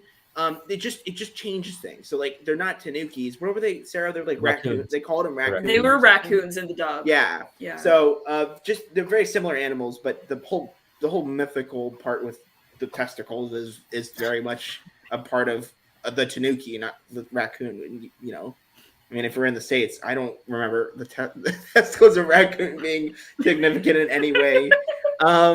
So I can start if you want, Sean, but otherwise you could just go. Oh, I thought you already were. I'll just keep what I'm gonna say short. Okay. But like some of that stuff. I mean, I liked. I think. It was fun at the beginning. The whole little like family tribe of raccoons, Tanuki, whatever they're called. But I think as it went on, I was like a little. I think this one was a bit long. Oh shoot, I'm remembering. I think we were watching this, and it was the last Ghibli before like we had to move out of like our campus place or something. So it was kind of just on while we were like packing, and some of it like went over my head when it was kind of running long, and me and my roommates wanted to finish it before like we had to leave. So this one I wouldn't say stuck with me. I'd probably say, I mean, it was fun for a bit and then just got a little bit tiring. I don't know. This is like one where maybe it's just the talking animals like don't resonate with me, I guess, as much, but there's an exception to that rule that it's coming later. So I mean, like with Porco Rosso and Pompoko, like not being my favorites, but there's definitely an exception to that rule. So maybe I'm not going to generalize, but yeah, I don't know. Just kind of about it. Not very strong opinions, but you know, Ghibli, so it doesn't suck. Yeah. I thought this one I thought there was a lot of fun that I had with this one, but I think the pacing I think was my biggest issue. Like I really liked the beginning and I liked the end, but like the middle portion felt like it seriously dragged on. Yeah. And like that I think definitely took me out of it. Yeah, this is one I watched dubbed. I didn't even realize there was a difference between raccoons and like the Tatukis until Cole mentioned after I like posted my review on Letterboxd. So if you played Super Mario Brothers 3, I guess you would know. But otherwise, at least in the States, it's just not a thing. So it's really you have to know, I guess. Yeah. Raccoon dog.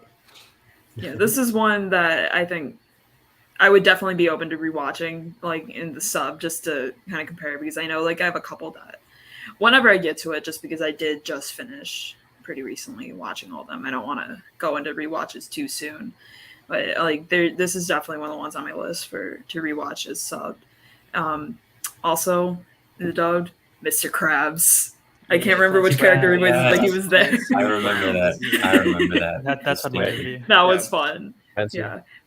Yeah. This movie's weird, but it is a lot of fun. I think there's just some pacing issues that just make it not as enjoyable as some movies for me. Yeah, this is one of. So this is going to be the first movie that we talk about out of my COVID watches. So, I watched it very recently, and I had fun with it. I think it's a fun time, but you guys mentioned it does drag, and me personally, I'm not a huge fan of narration, and I feel like that brings it down a little bit, but it's just a personal preference.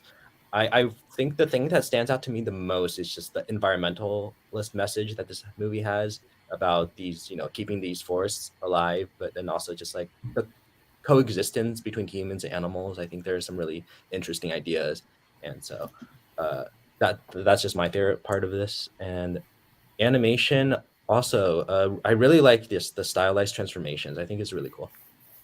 Oh yeah, gosh, man, those are fantastic. Yeah, I like this one. I think it's a lot of fun. I think the whole message, right, about the environmentalism is good, and like the ending kind of tragic when you see them just hanging out in the golf course in the middle of the city because the whole place what forget the name of the hill, something hills, and then it's now Or Tama. Tama Like Hills New- here or something, yeah. And then now it become like a whole city landscape.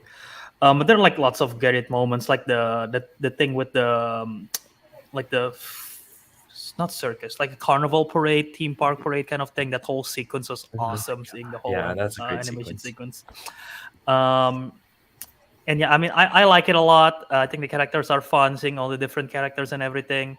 There is a scene where I believe they use their balls as parachute, and I was like, that's a choice. But but yeah, I do like this one a lot. I think it's a lot of fun. I don't know if it's a choice. It's definitely in the folklore of it all, right? So it's like it's very much grounded in the stories.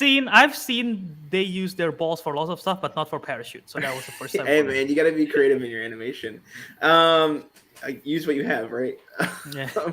Yeah, I'll piggyback a little bit on the environmental. I think what for me the whole idea of the coexistence at the end is very much like it's a somber note for sure, but there's a little bit of an uplifting thing, which is that the idea of coexistence can work, but it's an unknown future, and you have to kind of go forward with that.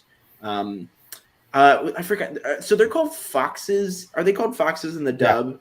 Yeah. I don't know. I don't know. I can't. Okay, are they foxes in the sub as well? I never. They're very much also very Japanese thing. Once again, understand why this is not necessarily for everybody. For those reasons, that whole dynamic with them kind of feuding is really interesting. Especially that first half. I don't think it really drags. I think when it gets to those parts, it's slowly growing, and them going out into the world and trying to like get the things that they need is really interesting. Them hiding out as like businessmen, it's really weird and freaky, and I love it. Like Albert said, the whole parade sequence, them trying to basically be those spirits and scare off people, but when people are so jaded with when those stories don't mean anything anymore, there's really something that's prevalent there, which is that like they're trying to one up, but ultimately they can't, and they have to figure a way to kind of survive, right? For a Takahata movie, it's pretty much in-house style Ghibli. I think it's not necessarily a knack for me, but it's just like something to note. There's some cool transformation stuff, but if you had told me this was a Miyazaki movie, like I could believe you, but there are some charms from Takahata, I think, that are a little bit prevalent, especially in some of the family dynamics in the character, especially when they're in their little houses. It's just great, and them watching the TV and stuff. It's just like you love to see that. It's like really fun. But yeah, this is one I should revisit. I saw it in theaters, and it was really great to do that in that environment because I didn't have any like distractions, and I could really just focus in on that. So that's probably why I didn't necessarily feel like it dragged for me personally. But also Tanuki balls, so like there's that. Yeah. They made it sound like a delicacy. Okay. No, what the hell, bro? What's that? Come on, man.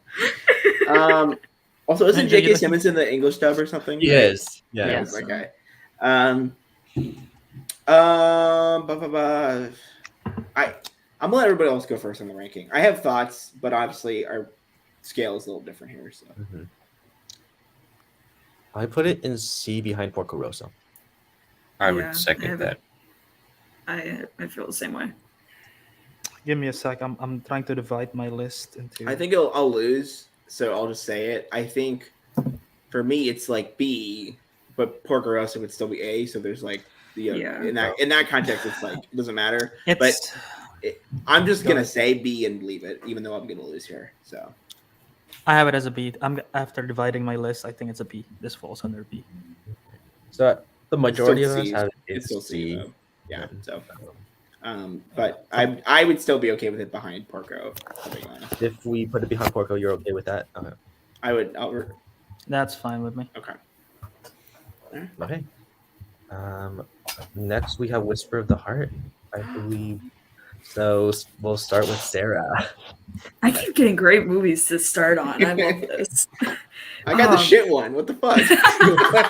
This is planned. This is the whole thing is orchestrated. The same thing happened in the Pixar Real Ranked. I kept getting the movies I love to talk about, but this, oh man, this one was. I think this was the first one that wasn't directed by Miyazaki or Takahata that I watched from Ghibli, and I absolutely loved it. I think from the second I heard Country Roads, I was like, oh shit, I'm gonna love this. I'm probably gonna cry too, but it's just.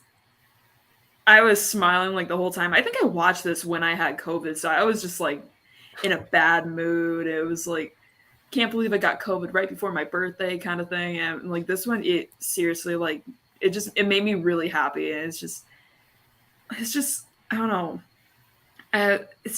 It's a more simple story, I think, than a lot of the others. And I think that's why I like it so much, because like, yeah, there's some of the movies that are very like just grand in terms of, I don't know, like Spirited Away, like those kinds, like they have a lot of the more mystical elements. This is just felt very grounded, and it's just very heartwarming. I don't know, it made my heart very happy, and it's just, I absolutely loved this movie. Yeah, and I love the music elements and like the art, like how it focused on like how the two main characters, like they love like their art, there's different art forms, but like it's just, I loved that a lot.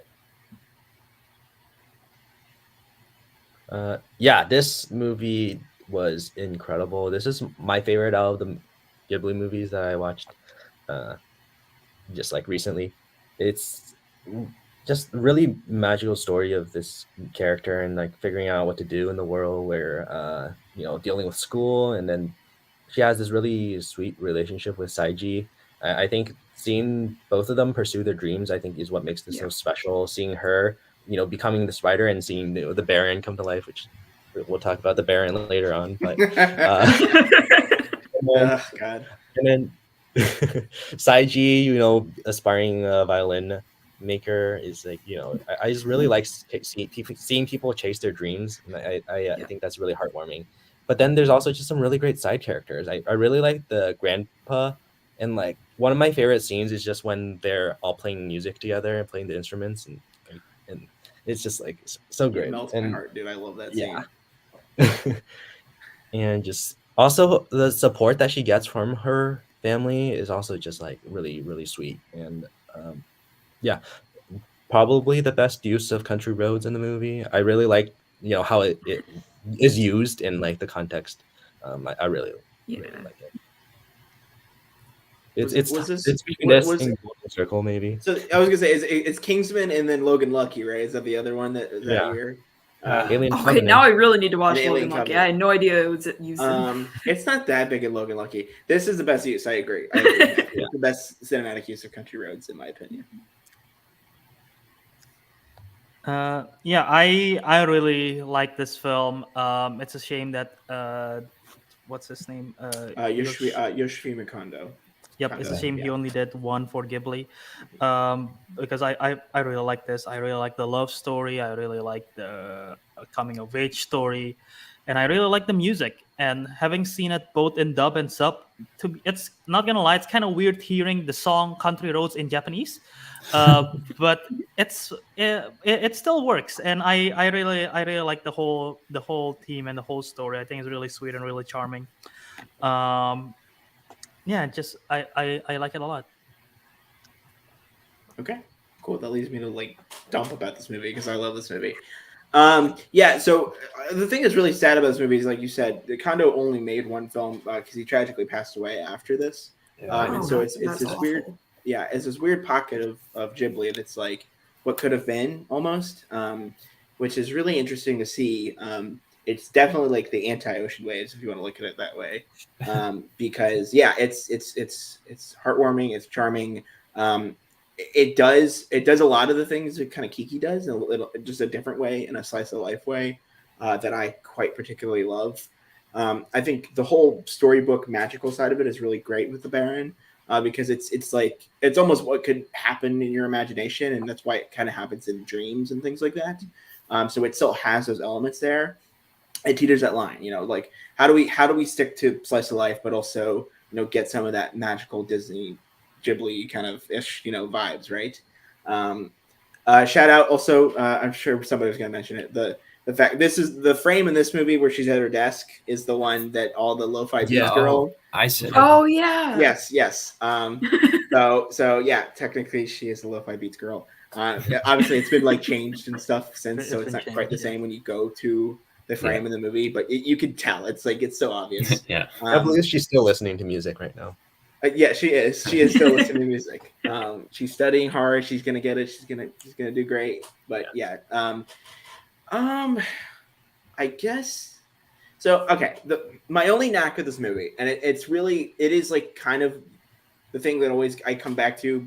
I have kind of since forgiven it. I don't much care, which is that the ending is kind of bad because it's wrapped up in a bow way too quick, and it doesn't like I love you, and then it's just like that's the end of the movie, and it's not great, but if you can forgive it for all of that, maybe this movie could have used another 10 minutes, and we could have gotten to a better point with it.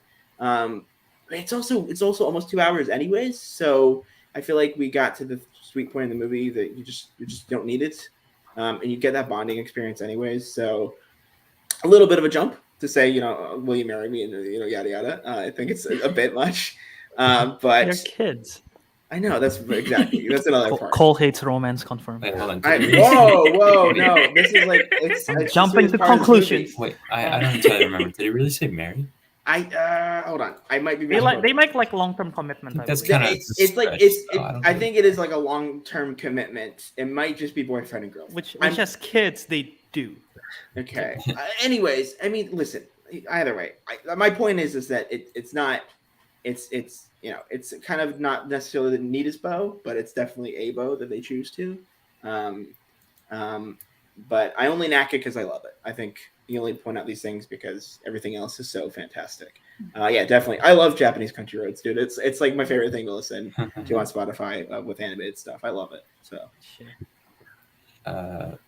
Okay, I thought you were knocking on it because we're ranking them right now more so than you like it. Because, I mean, as much as I like it, I don't think I had that problem with the ending. I mean, like, I wouldn't say it needs to be forgiven. I think I'm just glad that like it had such a happy ending. They were able to figure things out because like that whole tension of like him having to leave and like pursue his like artistic capabilities in their relationship. I think that was such a like well done aspect that personally I think I just wanted to be realized in a way that both worked for the main characters and was like it had them both fully realized as like people. So I was happy for that. Maybe it didn't work like on a I don't know realism story level, but I think by that point I was so like overjoyed by the like so contented by the movie that I didn't really care. Or like that didn't come to mind. But yeah, like everybody said, this is such a sweet, like heartwarming film that I loved. I think also, I don't know, I found the main character just really relatable. Like, yeah, I really into like stories, writing, kind of a nerd at her desk studying, lo-fi beats. That's kind of why it connected me on a like, more personal level, I think. And yeah, like I remember this scene, they're all playing music at the grandfather's house. It's just so fun and enjoyable. So I think a lot of what people already said, like I just echo. It's definitely underrated, for sure. And I think probably part of the reason, like Cole was saying, it straddles the line between like magic and those more slice of life. But I like how it comes at it from just very much slice of life. Like this is easily one of the more like strong films of Ghibli that isn't more heavily fantasy and things like that, and I think it's just really interesting because like it almost doesn't feel like a Ghibli movie in that way, like in that it lacks that large mystical or fantastical element, but I think it still just stands out a lot and is so well done despite that. And I don't think it even needs that. Like, I just think it's a really well done story, like coming of age sort of story, like which I think it's just interesting that it does so well without all the sort of extra fantasy elements. I'm gonna go like Yeah. I'd probably say S. Like this is one I would probably put. I'm at going S. in S. Yeah. Oh, this is so far my favorite that we've talked about. I think it's my second overall favorite Ghibli. I absolutely love this movie. I mean, it's S for me, but like I said, the scale is all wonky. So, but S. I think even in the scale, it's an S tier. I think so. It's like, let me look. I'm gonna look at my ranking. I know I said I wouldn't, but I love how yeah. Okay, it's like for me. It's technically above Grave with the Fireflies, and I would stand by that. I know. I really do love this movie. I can't express that enough. It's the one I love to champion because it's different from everything else too. So. Yeah, I think watches what got me to watch. Like Sophie had told me to watch it, but I was like, I'm gonna watch something else first. And then Cole mentioned it, and I was like, maybe I should watch it. People keep telling me to watch it. I love it. It's top of S for me. Okay. Are we all in agreement? It's an S at least, right? Yeah. Okay. Yeah. I'm happy with us. I was gonna say Albert didn't say anything. Yeah. Okay. I was probably leaning more towards an A, but I'm happy with S. Okay, so it'd be bottom S for you then. That's fine.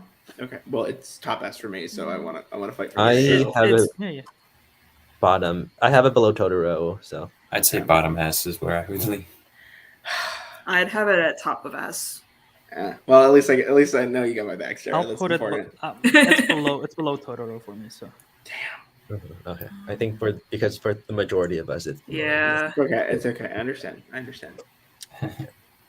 Let's move on to the next movie. I'll be starting with Princess Mononoke, which is great, and I watched this in theaters for the first time. I've only seen it once, but I watched it in theaters for the first time, and it was incredible. Like, obviously, the animation is stunning, just like the visual style of this whole world is. And like these really unique creatures is like really beautiful. And the big thing I really like is how there isn't a villain. Like it's just a ton of really complex characters, and it shows like humanizes each side. And I just really love that about this. Like I don't know, it's just the world building is just beautiful. I really like this a lot. Similar veins with Nausicaa. I think this film is like an epic. I think I can only say that for like two of these films, really, in terms of like an epic adventure kind of vibe. And I mean, I really like it. I love the character design. I love the creature design, and the whole message I think really works.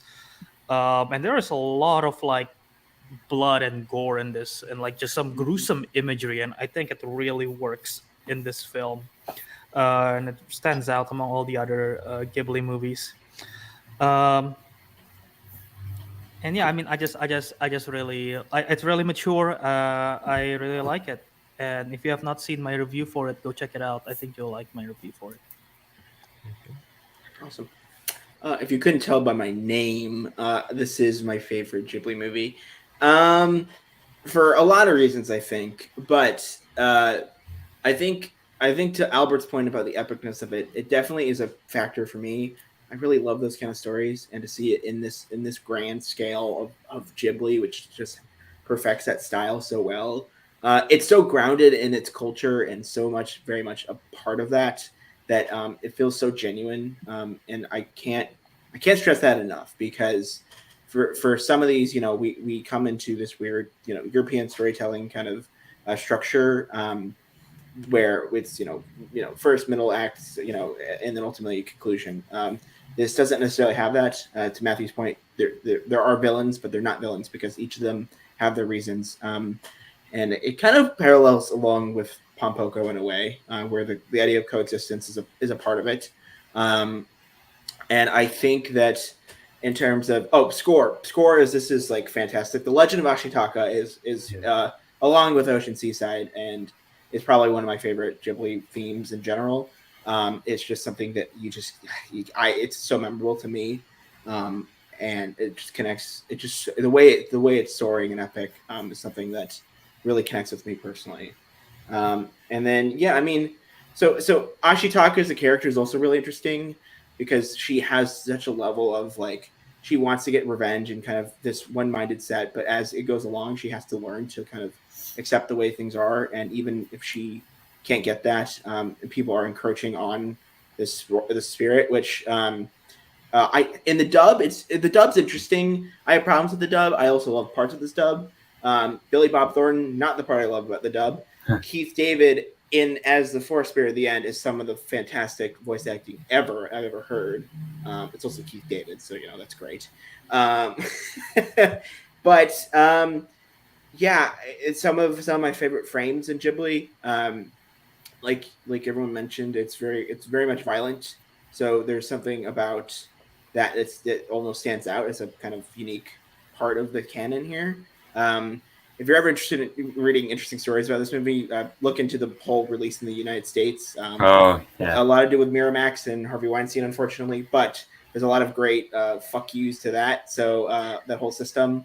And the fact that Disney got the rights at this exact time when this movie was coming out is such an interesting happening stance, because you think Ghibli, you think Totoro, and a lot of these family friendly things, and meanwhile Miyazaki is making arguably one of the darkest and most violent movies that the studio has ever done.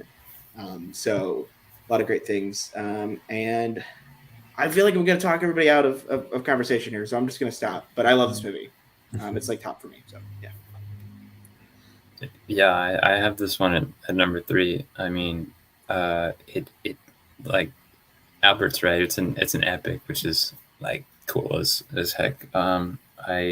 The design of the characters Matthew mentioned, in a second, that's probably one of my favorite parts. I mean, the little dudes, the tiny little spirit dudes, the Kodama, the coolest. Those are my favorite spirits, by the way. We all stood sprites and all this. It's I love that imagery. It's fantastic. How it makes nature into the design. Just I think Brilliant really realizes the sort of mystical aspects of nature it's going for. And at the end with that big blue dude, the tree forest spirit, that looks so cool too. Heck, Princess Mononoke herself looks cool. The wolf, the posters. I was just straight up was looking at frames, and it all is just the aesthetic of it. I mean, I love that whole fantasy forest mix. I'm a big fan of, and yeah, it being it's a bit longer, but the action is so well done, and yeah, it's definitely one of the more mature and gruesome ones, but I like how it leans into that. So I mean, I'm kind of just repeating things other people have said, but again, can't emphasize enough how well done this is, and now I want to rewatch it. Yeah, kind of just build off of the part. I think the thing that that I like the most about this is it shows the range of Studio Ghibli. You got something like Totoro that's totally it's not just for kids. Obviously, we're all adults, we all enjoy the movie, but it's something a kid could easily sit and watch and have a great time with. This would probably terrify a child, but it works so well. The animation was beautiful, score beautiful. I think this is one I need to rewatch because I definitely didn't appreciate it as much when I watched it. I think the story it didn't hit quite as hard as some of the other ones that I have above it did. So I think I have it ranked lower than probably everybody else here. But I say that it's still ranked. It's still in my top 10. It's still a great movie. I think the animation and the score, it's so beautiful. That even if the story didn't hit as hard for me as some others, that just carries it to another level. I remember just sitting there just in awe of some of the scenes, just how well done, how well it looked and all that. Okay. So, what do you guys want? Sorry. Yeah. If you have anything else you want to say, go for it. I was just going to say, because it made me think of this, is that Asan as a character is really interesting because he could become this just kind of this figure piece to get to these really big story characters that we have, especially getting to Irontown and all that. and that weird dynamic. But he's also a character in his own right, and I think the whole factor of starting the movie with this like almost curse on him that he's trying to cure, and he just basically never finding the solution, not properly, anyways. So that's a really great entry point. I think it makes it not necessarily accessible, not as much as some of these other movies, but definitely like a good way to introduce yourself into this world that's just so vast, and there's so many things that you have to kind of get behind, especially on a spiritual level, and understanding the way that the dynamics of these people and how they coexist and not coexist at the same time. I just think I should mention that because I don't think we touched on that, because he is the main character, but it's really about Ashitaka. It's just different how they frame it. I think the most interesting character is Lady Eboshi. Like I just feel like she has like so much characterization and like complexity to everything. Yeah, she's really great. Best one to cosplay, by the way. If you're ever gonna cosplay a Ghibli movie, oh my god, the costumes in this movie are fucking fantastic. God, man, I need to rewatch it. So do I. Okay. I'm probably gonna go rewatch a Ghibli movie after this. I'm trying to figure out which one. We'll probably get to the end and we'll see. It's probably not your wig. Oh God, right. No! God no. I'm kind of thinking Mononoke, honestly. Like I haven't seen that one in too long, but has to be up our list. It has to be one of the shorter ones. It's completely up the top for me. So whatever you guys. I was thinking S too. Okay. Anybody at A? Personally, I put it top of A. Okay. What? Oh, I S. My internet keeps cutting out in the last few seconds, but I personally would have it at like the very top of A. That's what I thought you were gonna say. So I think well, 3 of you guys have it in S, so we'll put it in This was S. my last of the S for me. So. Okay. In my own list. So it's like top of S, but based on our 2 A's, I think we have to. It's still above Whisper of the Heart for me, though. I don't know if anyone else can agree with that. And it's above all these, to be fair. But I think if I'm fighting for anything, I love Whisper of the Heart. I really do. But I still think Whisper of the Heart should be higher, so I can't really fight where put mine. And I wouldn't be upset by it. If Albert wants to put it above Whisper of the Heart, we'll put it there, because I know. Are we rearranging that right now? Yeah. Oh, is that? I thought. I mean, okay. If I personally have it higher than Whisper of the Heart. Okay, so that's. But that's just my personal. I do list. as well, but that's just by definition of being my favorite. So, like I said, I'm not gonna. I have my takes. I know what I like, so I'm not fighting. Because I know because how many people have it above Whisper of the Heart? No, I did. 3, so that's 3 over 2. Okay. So. Okay. I mean, I have it above Totoro, but I don't think we're gonna. Well, we'll get to that. I think. I don't think you'll win that one. I don't think I'll win that one. I think this is a good compromise. I think. I'm surprised how low you have Totoro, Cole. I'm just saying. I don't. It's the thing is, I fucking love Totoro, man. There's just so many great movies. Hold on, like kids. Yeah. There's. We'll get to the other ones like because 4 I think above it. I don't know. Okay. I have Totoro at 7, and I just like, it feels wrong having it that low, but like I can't put it. I have it at 7 as well, Sarah. That's so. All right. What's next, Matthew? Next is My Neighbors the Yamadas. Who's starting on this one? Ooh. So Albert, yeah, you'll start with this one. This film is really cute. The bunch of anthologies. I really adore the animation style. It reminds me of I don't think any of Matthew will know. But it reminds me of like a cartoon called Shin-chan that I used to watch when I was a kid. It's on the Indonesian cable, but it's a Japanese cartoon. And I like it. It's funny. I love the anthology series. And the characters, like all the characters are pretty much like comical. So I really like that. The one that I remember the most out of the anthology is when they left the daughter in the ball. That's the one that I remember the most for some reason. But I really like it. I enjoy it. I think it's a fun anthology series. Cool. Yeah, this is the most, I guess, the most recent in the Red Turtle that I've seen. So interesting to look at it. I think your comparison is really good one, Albert. It's something very specific to you. The closest thing I can come up to for, at least for me, is like Peanuts. It's closer to like kind of Peanuts and those kind of things. especially because of the comic strip nature of it. Being it's an adaptation from the comic strip, right? And so you get a lot of that kind of. They feel like stories that vary in length, and the anthology side of it is very much like not necessarily struck to the way a normal anthology movie is, where you have a very strict structure, but length isn't necessarily as important. Here, it's like they're all over the place, and they can do pretty much whatever they want, and it's really fun for that. Que Sera at the end is just like fantastic. I love that musical number. What a wonderful way to end that movie. Because yeah, whatever goes, you know. The mall story is great. I love like the grandma or the mom not wanting to cook and saying we should order sushi, and then the grandma starts to cook, and then she can't do it anyways, and then they order the sushi, and it was all just to get the grandma to get sushi. It's like things like that you just love to see. It's like heartwarming stories. I like the way the wedding bit was really great. That kind of speech there, almost at the very end of the film. Yeah, it's so hard. In Japan, it was kind of not like a failure, but like a little bit of a box office bomb, which is really hard to see because I think, although this might not necessarily be a financial success like some of these other ones, it's very much a critical success in my heart because it's doing almost everything that Takahata is great at, and doing it in a style that's just unique.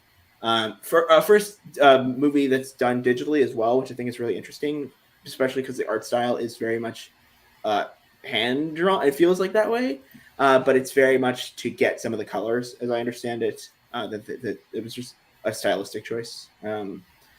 Yeah, I mean, I have a lot of specific thoughts, I guess, because I've seen it recently, but I'll just leave it at the fact that if you were like, if this was your favorite, like, I'd respect you because it's just there's something about it that's just like it's really great. It's like kind of pinnacle of animation because it's like the root of it almost. And also it's also just like stupid pun and dad jokes too, and like it's all different kinds of humor. It's like that's kind of why I love it as well. I did half and half on this one, so I watched half dub, half sub. Not usually what I like to do.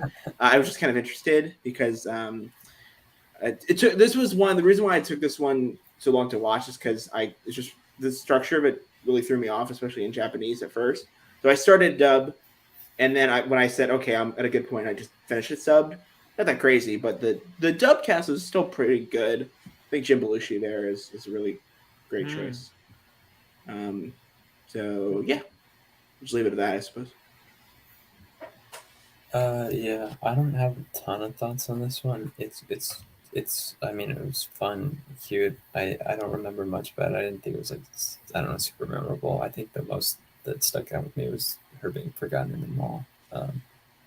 But I don't know. Other than that, it just isn't my favorite. I think the humor being all over the place and like the dad jokes didn't resonate with me as much. I think I'm normally a fan of, I feel like, I don't know, different types of humor, I guess, rather than like overly comic-y humor. I don't know, at least currently. And when I watched it, I think so. Yeah, I mean, it was solid, but not one of my favorite Ghibli movies, I'd say.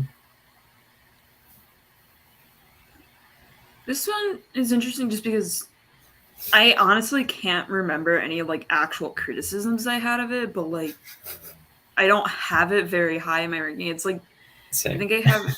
I don't remember where I have it exactly, but I did think this one was really funny. Like it's just I think it was good. It just didn't feel like anything super special for me compared to the kind of movies that we've already talked about, especially with how many are already in S tier. But like I think it like I know some people mentioned it, like the mall story. I was laughing really hard at that one. I love that one. But like yeah, there were just a lot of elements. I think the humor really worked for me here. And I thought like the animation style, it's like I appreciated seeing something a little different from what I was used to.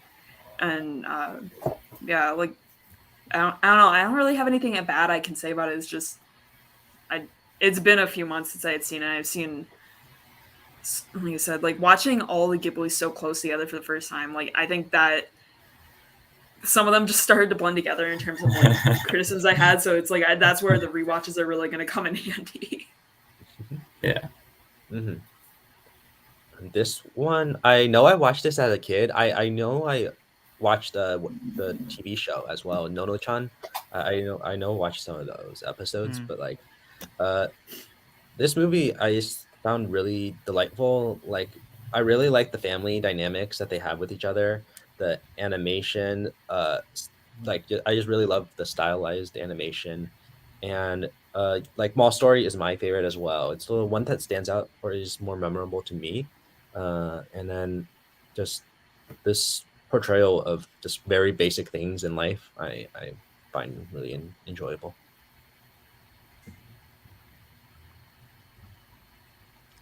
Okay, so that's everyone. Oh yeah. Sorry, I was trying to find out. I think the same comic strip is eventually adapted to a show, right? Yeah. Okay. Mhm. So Yeah. I'm sure that would differ. I'm curious to watch it. It's like B for me, but I'm not gonna. I don't think I have a lot to defend here. I think it is what it is. So B for me. Yeah. I'll put it, I go with B. I'll put it at a C.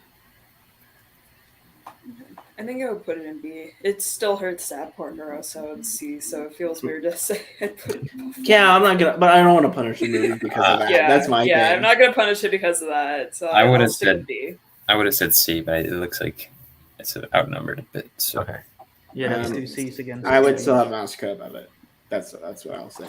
I think I below have Nausicaa. Nausicaa above it. Yeah. So yeah, I think that's good. Oh god, do I have to talk about the big one? Yeah, you are. Okay. Spirited Away, the big one. Yeah, or like the one that's definitely the most successful, I would say, out of all these movies, internationally speaking as well. Yeah, it's great. There's really no denying that. I think the way I akin it to is it's almost like their version of Alice in Wonderland. Which I think is really interesting because it's better than Alice in Wonderland. It's much better than Alice. But the story structure is kind of similar in that way, where it's a little disjointed, and it's definitely not a Western story structure. Kind of going back to Mononoke there, where Miyazaki just does what he wants, and I think for that it has a lot of great moments. Bathhouse obviously is some of the best sequences in the movie, and then as we kind of get along, kind of the drama of it all. It really develops. I'll say famously, I'm not like the biggest defender of this movie, just because it's one of those ones I feel like it is great. I know it's great. Like, so I feel like everyone's going to have a lot to say on it. So I think I'm just going to leave it to everybody else here. But if I come up with anything else that is not mentioned, I'll chime in, I guess. But it's great. It's great, man. Oh shoot, that was gonna kind of be my plan because I'm kind of everyone do that. Like, yeah. Well, you know what I'm gonna do, so yeah. I know. I honestly, we're just waiting for Matthew to. Yeah, I'll let someone else bring it because I mean, like, I'm with Cole here. Like, I think it's like one of their like classics, and I think for that reason, I had like so epitomized it as like the Ghibli movie that I felt it was kind of almost overrated in that way. Like I had so much expectations that it then maybe me too, Sean. But there's something I can't deny it. Like you just yeah. I mean that's the thing. It's really tough. That's what I mean. It's still like a really good movie, but that's why it's not personally like one of my personal favorites.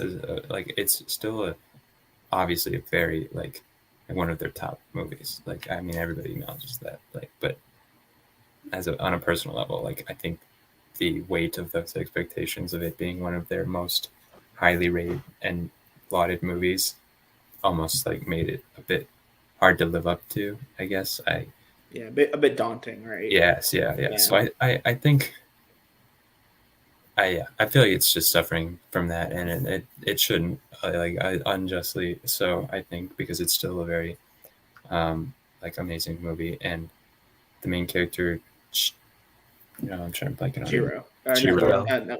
Sen. Chihiro or Sen. Chihiro. Thank you. Such a really good, interesting protagonist, and the journey she takes, very unique. Definitely better than Alice in Wonderland. But yeah, I don't know how to tell you. Alice in Wonderland is still a 5-star movie. Okay. No, Oh, Matthew. Okay, you have to pick one or the other here. That's all I'm saying. Come on. Well, anyone who knows me knows which one I pick. Okay. Again, the design of a lot of these, I think, like the characters and the unique, Oh yeah, I didn't really talk about the character. Like No Face is just iconic. That's what I mean. Too. Yeah. Again, it's like Mononoke level character design and animation and things like that. So, I mean, I appreciate it. It's just personally not one of my favorites. I mean, that like I've already explained, it's a bit difficult to fully appreciate as much as I think sometimes it's given in terms of the culturally significance.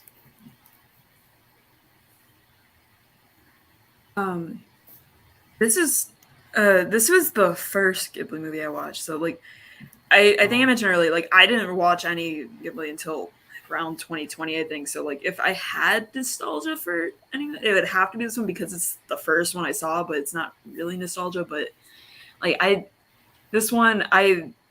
it's hard to deny how beautiful it is. It's just such a well done movie. I don't know how much I can say just because it is the first one. I haven't had the chance to rewatch it yet, but I do have this really cool poster on my wall. You can't see it too well from here, but I got it for the poster sale that they had at Walk at the beginning of the year.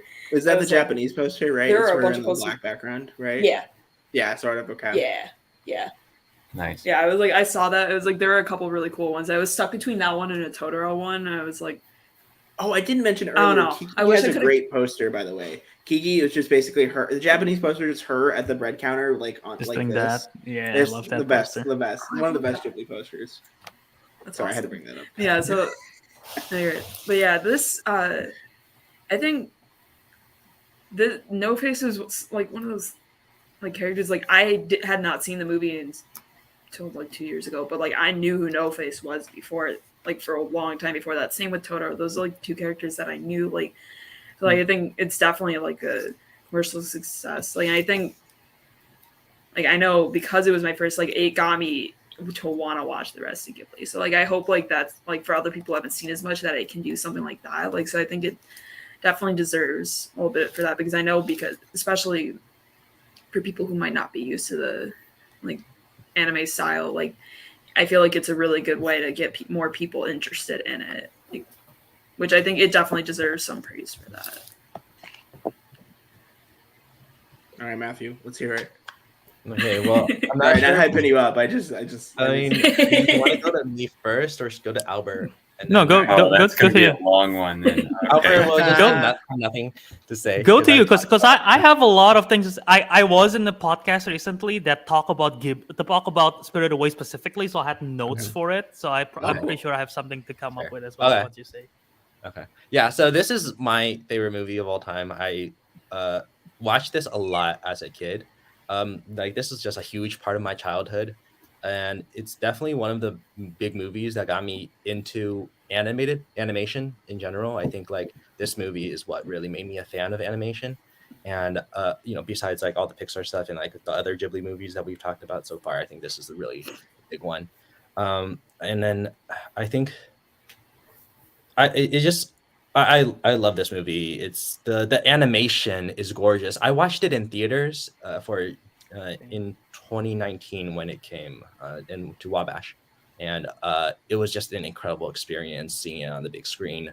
You just immediately feel transported into the world, and the world is so unique with all these unique really spirits and memorable locations as well, the abandoned theme park to the bathhouse and the boiler room and the swamp bottom, Zeniba's house. It's just there's so many really great locations. I think the characters are all super memorable. You guys already talked about No Face, but I really like how simple Chihiro's design is, and then Yubaba and Zaniba, they're just like so complex, and there's so much like to their character, and like the hair and like the face, the wrinkles, and like you really see that.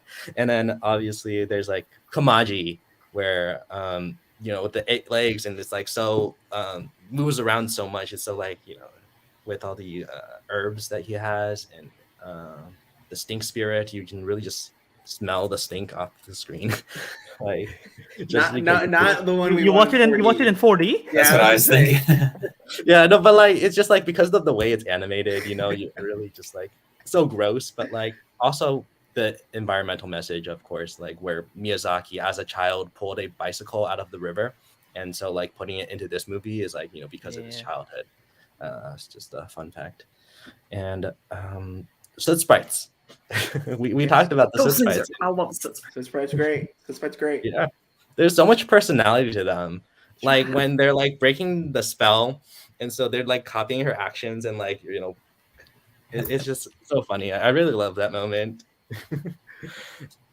And then sorry. No, Matthew's not done. Yeah, I'm not done. Come on. I'm sorry. I'm not trying. Hey man, listen. We could literally talk for hours about this movie. That's my only. This is the movie that I'm gonna be talking about the most because it's my favorite movie of all time. Fair enough.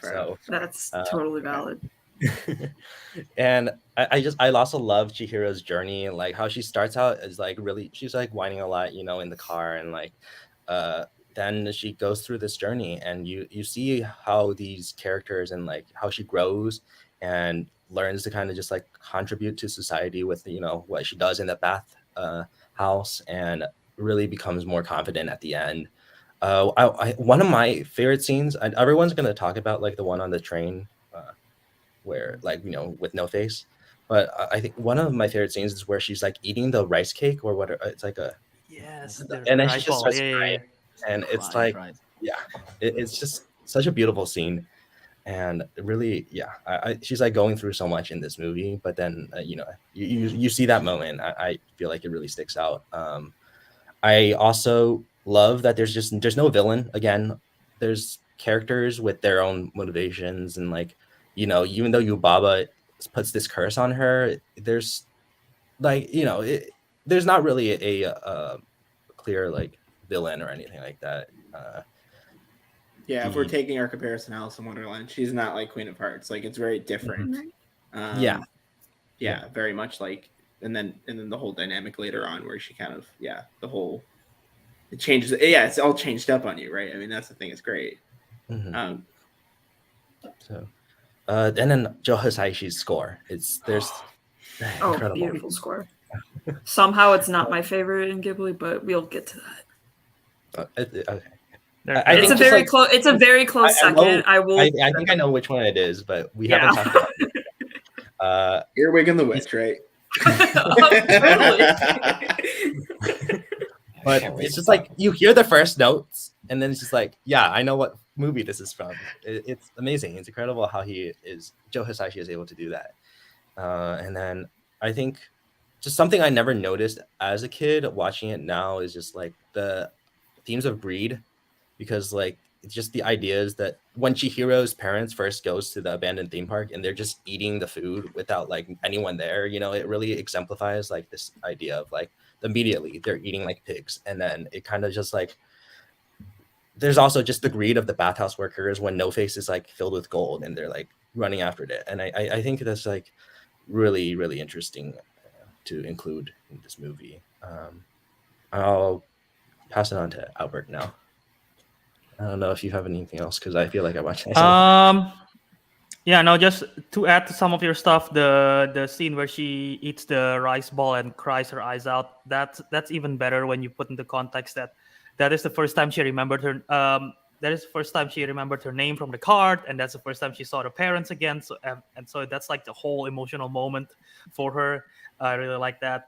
The train scene, obviously, it's like the fact that the whole film is going through so fast, and then you take a time to just pause and literally no dialogue for like a few minutes, and just music and just the train and seeing people hop on and off the train is like so great. The soundtrack is good. We've already talked about that. I really like how Yubaba and Zeniba is literally an analogy of like a coin, like two sides of the same coin. Of like they literally look the same, but one is like more. They both have their own like nastiness, but they're like very different approach to each of them. And like even like Chihiro doesn't know the difference when they first met. When she first saw. Which one is bad? Which one is? I don't remember which one's bad. Matthew, is it Zeniba or Yubaba the one that's evil? Yubaba is the one that's bad. Yeah. The contract owner, yeah. So when she first sees Zeniba, I was like, I thought it was Yubaba and everything. So it's like the whole like, idea just of call it. me Granny. Yeah. And I mean, Kamaji is my favorite. Kamaji and Lin is my favorite character because they're like super protective to Chihiro, and I really really like that. And like we were talking about the character design and everything. And yeah, it's a very mature film. It's very dark. It's very scary because all the character designs and everything, and like the turnip spirit, the jumping lamp, the one that's in the swamp. So many The good character radish designs. spirit. Radish spirit. But yeah, it's very scary. It's a coming of age, and it also works for kids. So that's what I love about it. And I'm gonna end my my comment on this by taking a quick jab at Alice in Wonderland and why this is better. Alice in Wonderland, it's a dream. What's the fucking point? This one, clearly there is a passage of time and it really happens because you see the car in the beginning and the car at the very end covered by shrubs now at the very end. So there it means it really happens. Although I'm curious whatever happened to the movers because they probably like, well, shit, now the whole family's not here. What are we going to do with all this stuff? So I want to see a sequel for that. Do it, Hayao Miyazaki. Just dealing with Also, dealing with the shit movers. went. The dad The other lost thing his is- job. Like, why did I got Spirit fired? away. Where's Yeah. our packages, please? The boss of the dad's like, why are you at work? Why are you answering my calls? And like it must be like a whole. It's basically like Memories of Murder. They're just trying to find them. Yeah. It's an investigation. But yeah. Also, the English dub is really good. Davi Chase as Chihiro is the same. She's the voice of Lilo, and so it just works really well. Like both are really great characters. See, that does take me out of it a little bit. I remember, and I get it. That's just by association, which really is just unfortunate circumstance, I suppose. If you really grew up with Lilo and Stitch, like I did as well, like a lot of people did. So, but of course, you get used to it. It's not the biggest deal in the world. Also, additional comment, particularly because Cole pointed out with the comparison to Mononoke, of how this thing's like not linear and Mononoke is not linear. Both of these are original by Hayao Miyazaki, so maybe that's like saying something because the other ones are adapted and everything. So maybe the way with how he does stuff. I hate to take your point and kind of sour it a little bit, but my also addition to that is that this is a good yet bad example of how he doesn't know how to end a movie, in my opinion. It works. It kind of works okay here because it's like it's almost like the storybook level where it's like, oh, there's a fable kind of message to it all, right? Like she's not choosing between the three. She realizes what the trick is, right? And so in that way, it's like the exception to the rule here, but it's still doing the same thing where it's like, okay, we got to get out of this somehow, right? And I'm sure Matthew and Albert could write dissertations about why they disagree on this, but for me, it's also charming in that's an example of how it doesn't know how to end it, and yet it's still charming despite that. Versus something like we were talking about with Porco Rosso, where it feels like we need to do something. This is like we're doing something that also summarizes the movie in some ways. So not necessarily criticism, just like a note, I would say, on Miyazaki's storytelling overall. But on that note, I think we should rank this because I think this one Also, Chihiro and Haku's relationship is great. Again, also, I wanted to show my cards just like very quickly. Playing cards I first. have a Ghibli Well, I mean, it's like I'm not like speaking on it, so it's just like visual. Sean, have you fallen asleep yet? No, I'm not. Quick comment on Chihiro and Haku's relationship. the part where they reveal that he is the Kuhaku Reaver, I think it's good. But I think it's sort of the whole mystery of it. They don't reveal everything. But if they had like a backstory of like Chihiro falling down in the river and everything, and then they call back in here, I think it could also work in a different way. So okay. Yeah, that's interesting. It feels so out of nowhere. It's like, you're the Kuhaku River. I fell in you when I was a kid. I'm like, yeah. No, I'm not falling asleep. I'm glad they have such an appreciation for it. No, Sean, you're good. They're running so long. I'm just like pointing out that we're all enjoying it lovingly, but no, actually, yeah. I mean, it's but it's fine. Yeah. S tier. S tier. Wow. Listen. It's top of A. It's like the toppest of top of A for me. Okay, I want to be clear about that.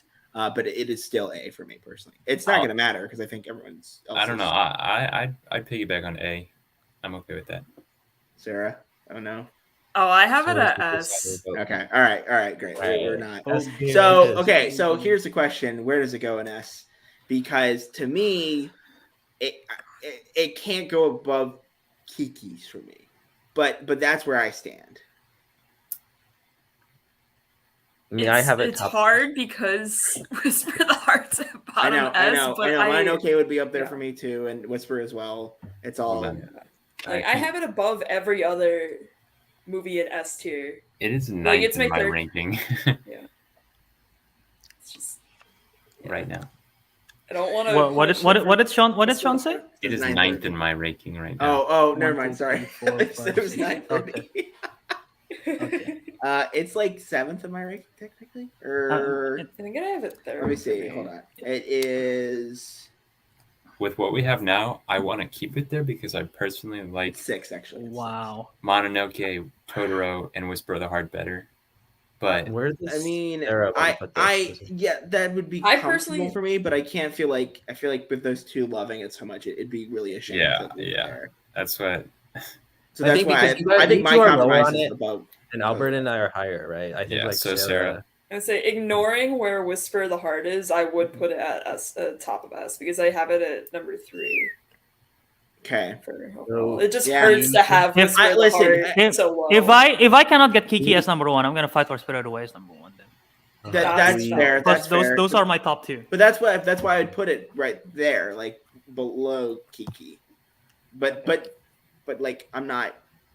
It is the best. I think I have Spirit Away above Kiki. Yeah. So should we put it above Kiki's then? I'm surprised Kiki's that high, to be honest. Like, I love Kiki, but I didn't think it was going to be. I think the craziest thing is that depending on how because I feel like it's got to go above Grave in general for most people. I don't think anything else is probably going to get above Grave, but I don't know. But that's what I'm saying is it doesn't feel weird that Grave would be at the top of the end. It's just like if you guys are okay with us putting it. So we should probably lower Grave below like Kiki or something. I think. Is that what you're saying? I was not saying that. I said Kiki is surprising that it's that high for me. Listen, I would be fine leaving it the way it is right now, but I'm gonna let other people decide at this point. Are you guys opposed to us putting it at the top? No, I'm fine with this right now. I don't know. I think the closest I could get is above Kiki. I'm fine with it above Kiki, actually. Yeah, I do have it above Kiki, but I think I like Grave of the Fireflies better. So that's what I meant. Yeah. Okay. Then we will lock it in. Okay. All right. Okay. By the way, either one, you could swap either one, Grave and Spirit Away, and you would have a terrible and also great time. I don't know. Hard to say. Fantastic, excellent pieces of animation. Either way. Matthew had to show off his cards really quick. I have these Kiki's Delivery Service cards. I love the back of them. And then I think I have the same one. I got these from Disney. Oh, okay. Probably I got these from Chicago. Oh, okay. Yeah, I got mine from Japan. These are so cool. If you ever want to From watch the airport. video, watch the John Lasseter videos with Ghibli. It's really hard to watch now, but they're really interesting. What's next? All right. So next we have The Cat Returns. Who's up for that one? Oh, I don't care. Who's up for that? I think it's Sean. Sean. I got stuck with Ocean Maze. You get stuck with Cat Returns. I've gotten so lucky this whole time. You guys keep getting screwed.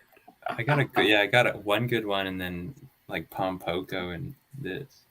Popoko's good, man. Shoot. I've literally gotten my top two because Sean? I'm starting for Howls. Oh no! What do Oh you think? no! Sean, what do you think about the Not Night Returns? good. It's not that good.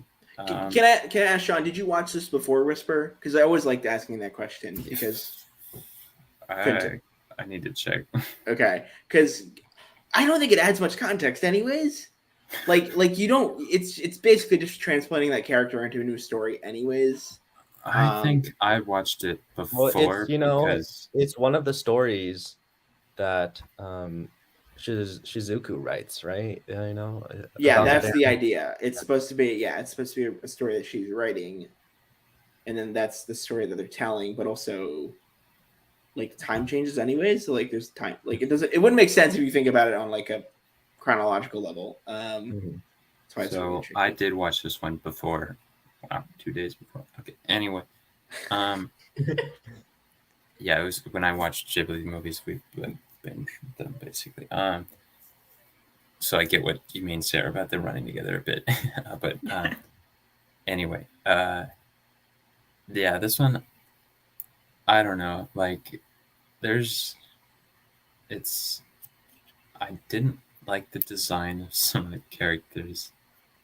I thought, I don't know. Sometimes, like, I get how some people could think it's like fun, like, but to me, it was just like ridiculous and absurd in like not a good way. I think like it just took it too far and was like, I don't know. It's hard to explain because some of these things could be positives for other people. Like I think my old roommate, one of them loved this.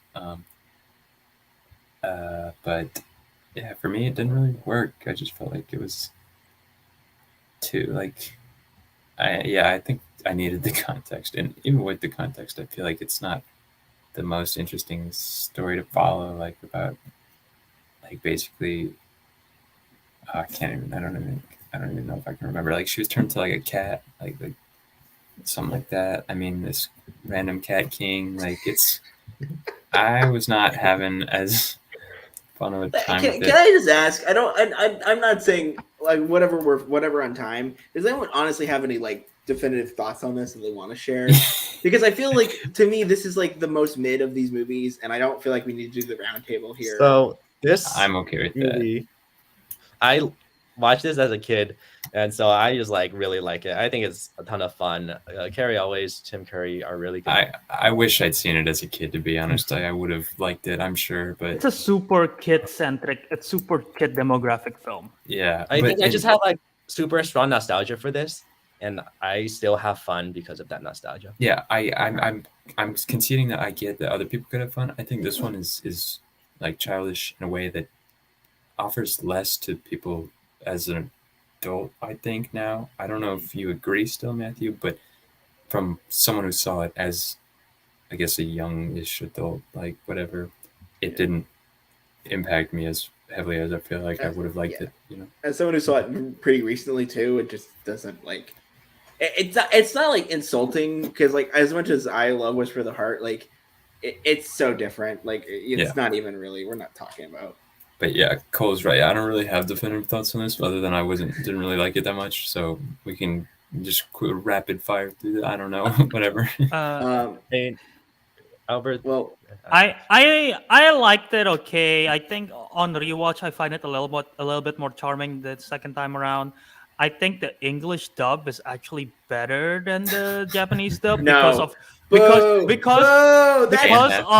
Elways and Elliot Gould. I think they're fantastic. Like, oh no, I upset God. Sarah. Okay, first of all, I don't think Anne Hathaway is great in it at all. I think she's ruined. I didn't mention Anne Hathaway, did I? Huh? I know you didn't, but you're mentioning.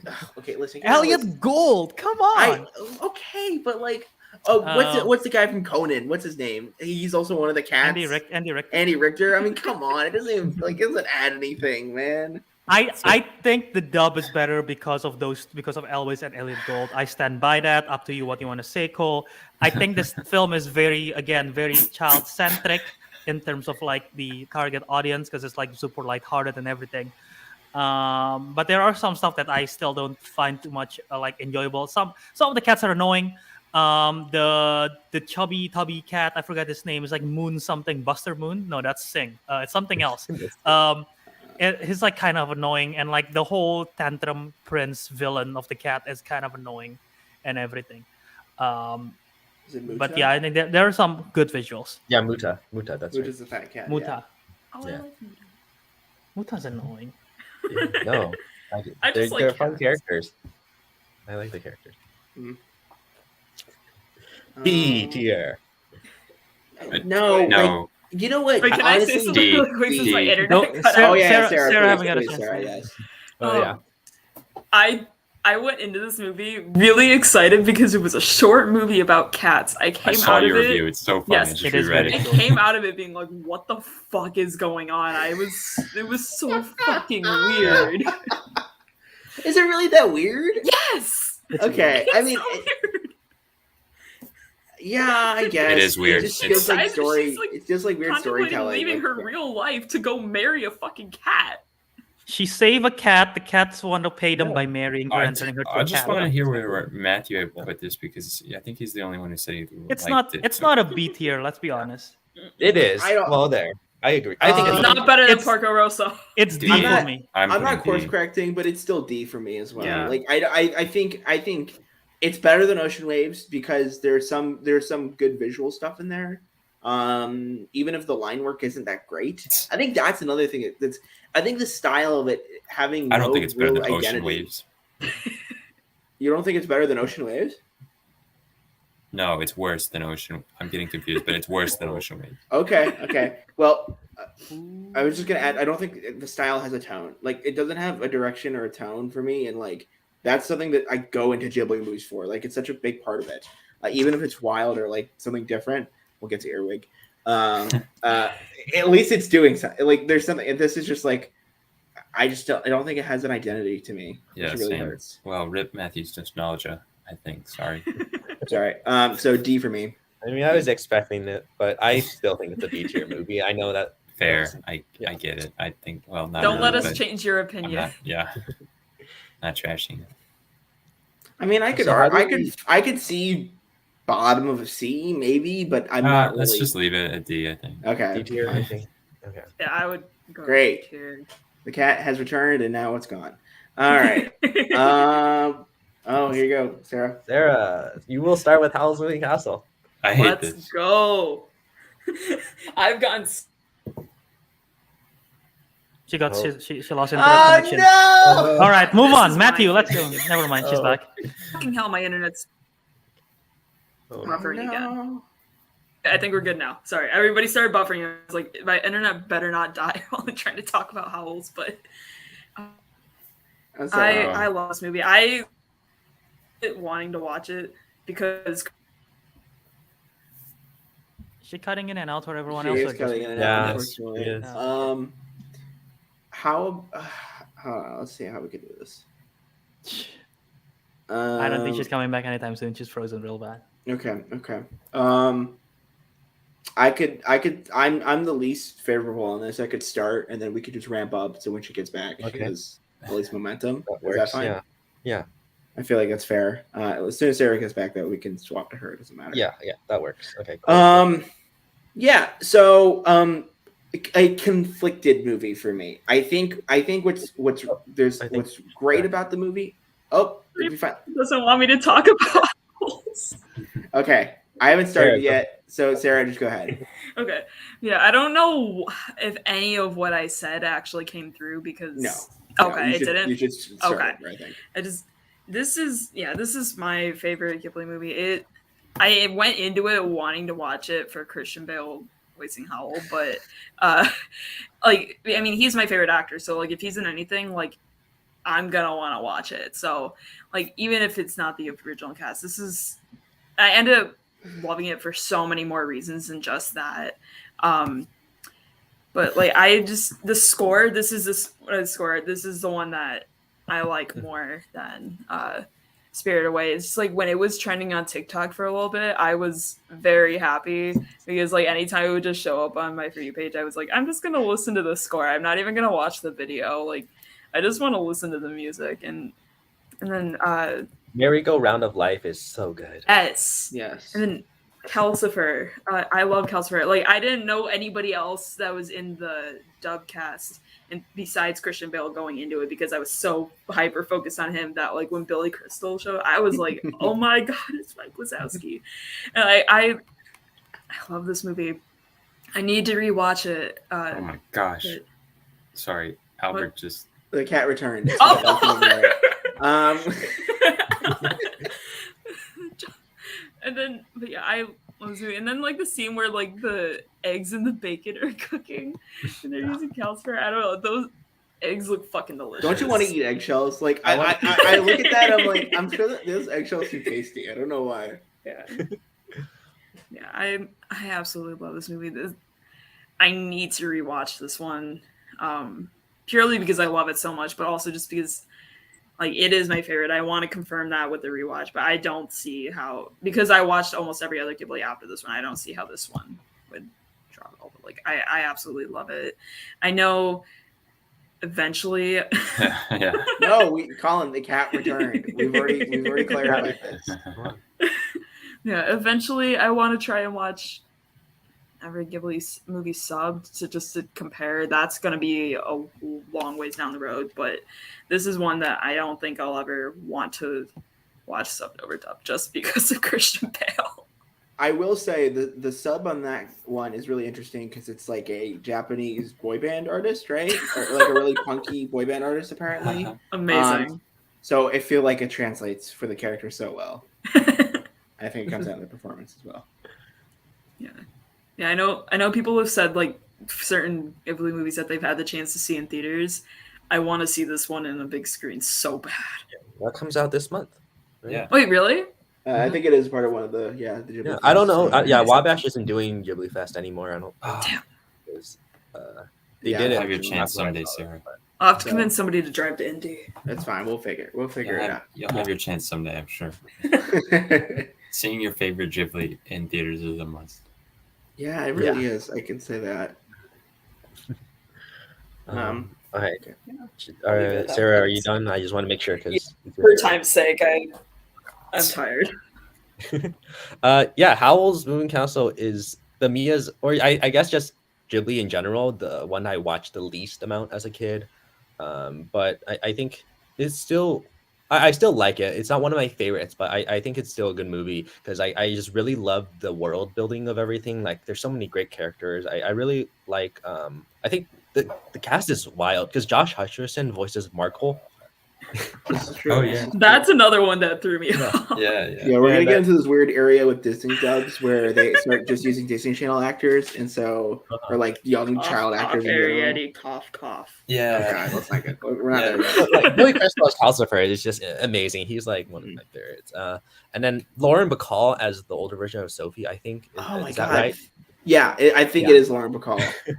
Fantastic. Yeah, it's wild. The closest but we'll get to like a classic actress in these movies, which is really interesting to see. Yeah, exactly. I think just there's so many unique pieces to this world. The animation is stunning, I think. But then it also has Miyazaki's classic anti-war sentiments, and I think it. Yeah, I think it works really well.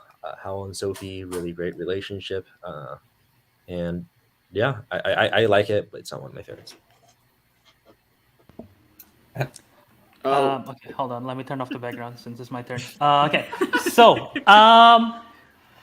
sorry, I was AFK. I'm gonna put up the picture every time I AFK. So I like everything about this film except for the plot.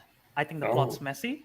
I think the conclusion is very rushed. It's very weird. It's the whole reveal of the turnip, and then the whole war is over. But like I like it a lot except for the plot, which is like kind of weird because like usually the plot is like the big part of it, because like everything about it, the music, the animation, the character design, the characters, they're all great. I just don't think the plot holds up. It's a little bit convoluted, especially towards the end. I said similar things about Mononoke, so I can't be mad. Fair. But yeah, that is again, visually it's great. Calcifer is one of the best characters. There are some gruesome stuff as well, like the whole sequence where he turns to a bird and there's the blood and everything. House itself, I think it's pretty like dark, and just the design of the castle itself is just like awesome.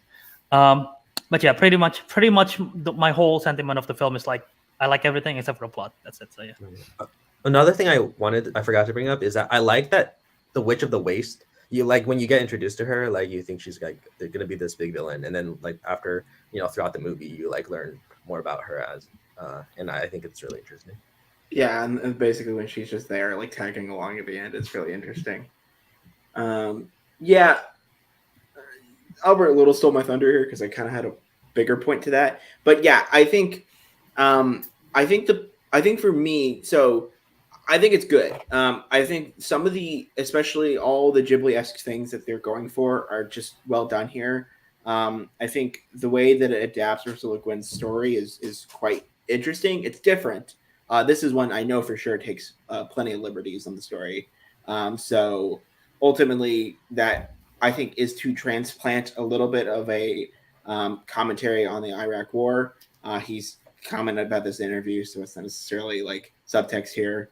But in the context of the way the movie presents it, it's a little awkward framing. I think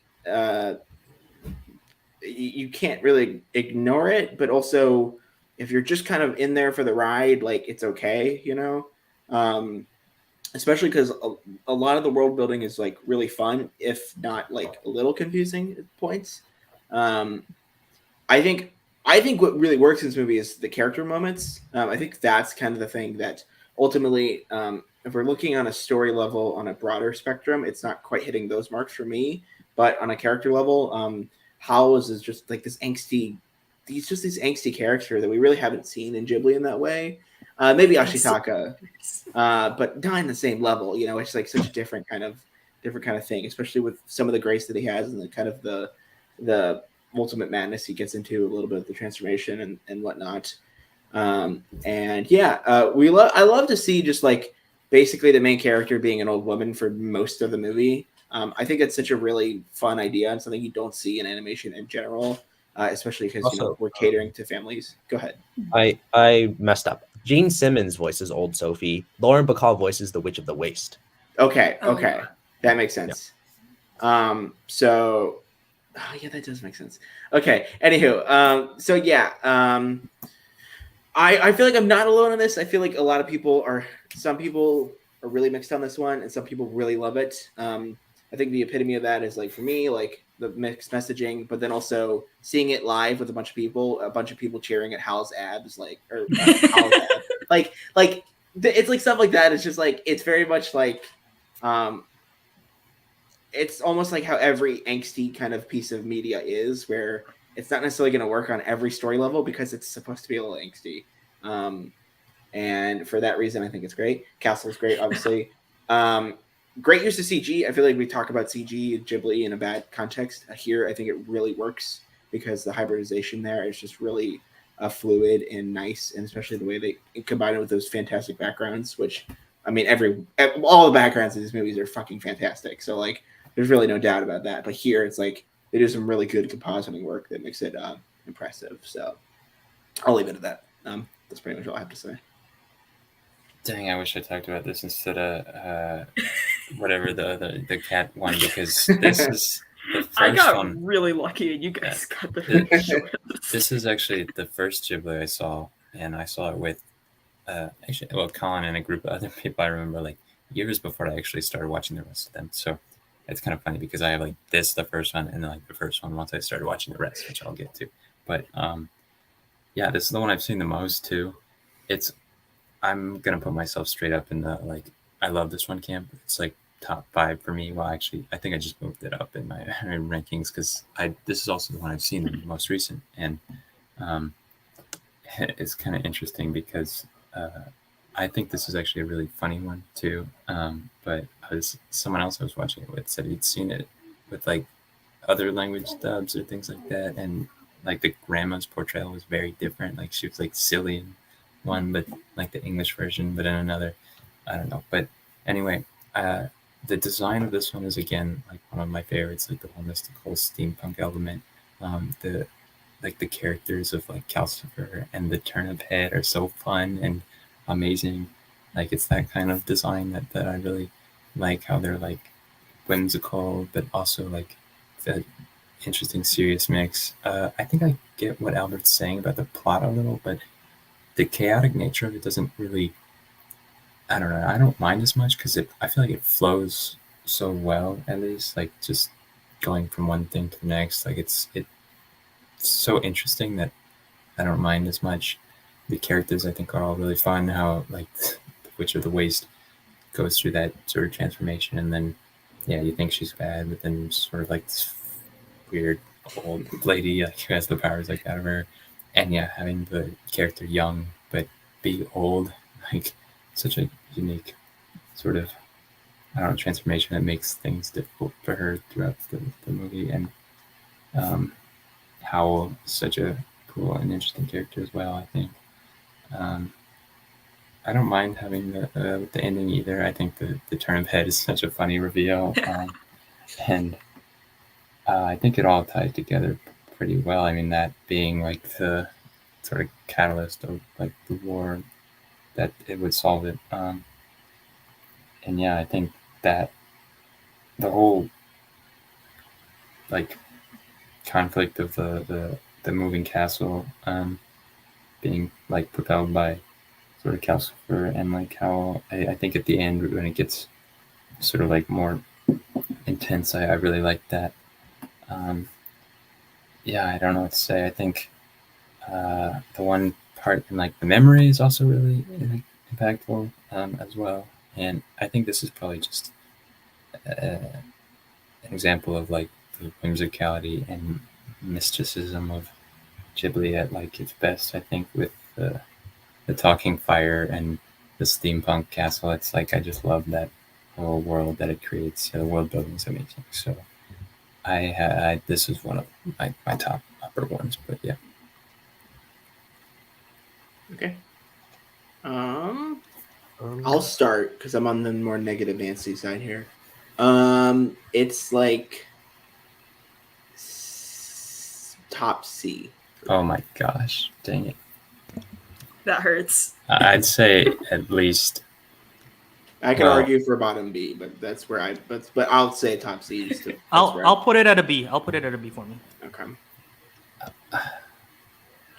Yeah, mine's top of S. This is my favorite Ghibli.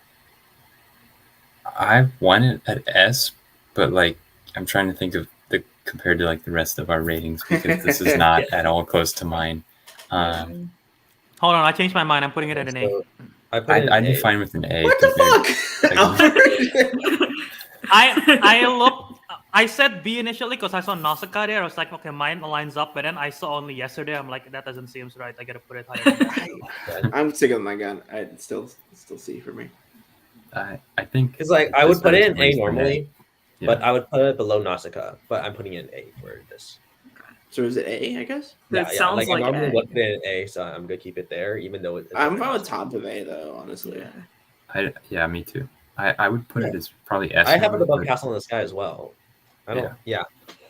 I have it below Grave Mononoke. Not by much, but I don't.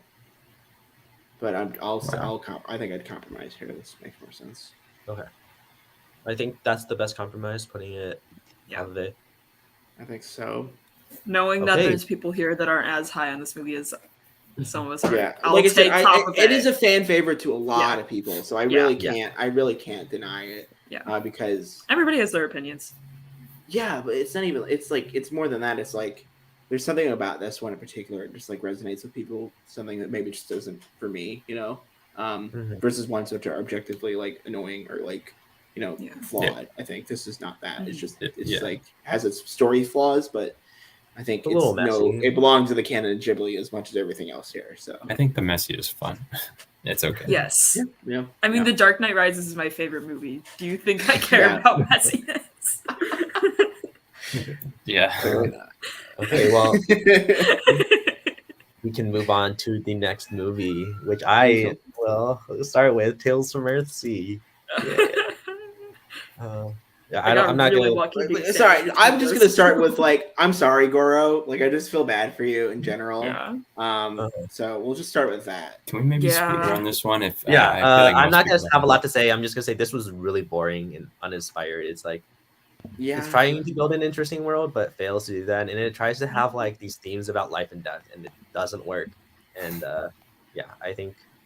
Okay. All right, go for it.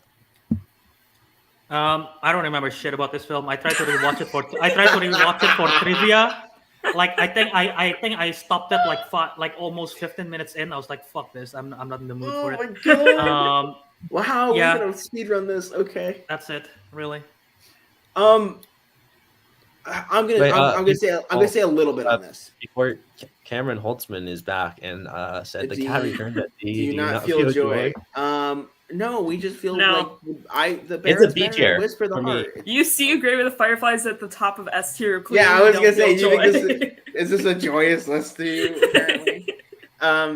So Tales from Earthsea. Yeah, Goro as a director is just an interesting history lesson in here, which is like he wasn't supposed to be, and like he was basically coerced into it, and now he is. Which is really interesting. Basically taking one of like the biggest fantasy stories that like meant to a lot to his father, and then proceeding to make a story that's so condensed and like not going for much is just really depressing. Because he's trying in some ways and he's not in others. But it does look great. I think I don't think you can deny that, because the house style is still here, and the villain, especially at the end, has a lot of interesting character animation that I think I do have to appreciate. That being said, it is very boring. It is very much like, here are the dragons, nothing about dragons, here are the dragons. So Willem like, Dafoe adds a lot of life to it, but that's Willem Dafoe adds a lot of life to the that's another one that's awkward for me because I watched this one subbed and it's a gender bent thing, so it's really weird. I don't know why they went Willem Dafoe. In my opinion, I think if you watch the sub originally, it's actually sort of weird. For me, it's interesting and a creative choice for a villain, but because Willem Dafoe is great at that. But yikes, in my opinion, I don't like changing. In this case, and like the change in this case. Yeah. Also, Cheech in the dub is bad too. That's like just really annoying. One half of Cheech and Chong. Yeah, that threw me off. I don't even remember. Listen, who cares? It's not great. Goro made a better movie. I'd rather talk about that. Better movie? What better movie? For sure. Oh, I'm up on Poppy. He only has one good movie, so. Hold on, we might have some. Hold on, wait a second, Sean. Wait a second. Okay. Anyway, I actually saw this one, and I think I rather liked it. And then I remember as I read the reviews, and I was like, "What the heck? I did not get that at all." So I don't get why people hate it. To be honest, I think the animation is like stunning, and I think I liked it. Like, it was just like fantasy and like. I don't think we'd seen a lot of just like straight dragons, like that whole world in like Ghibli.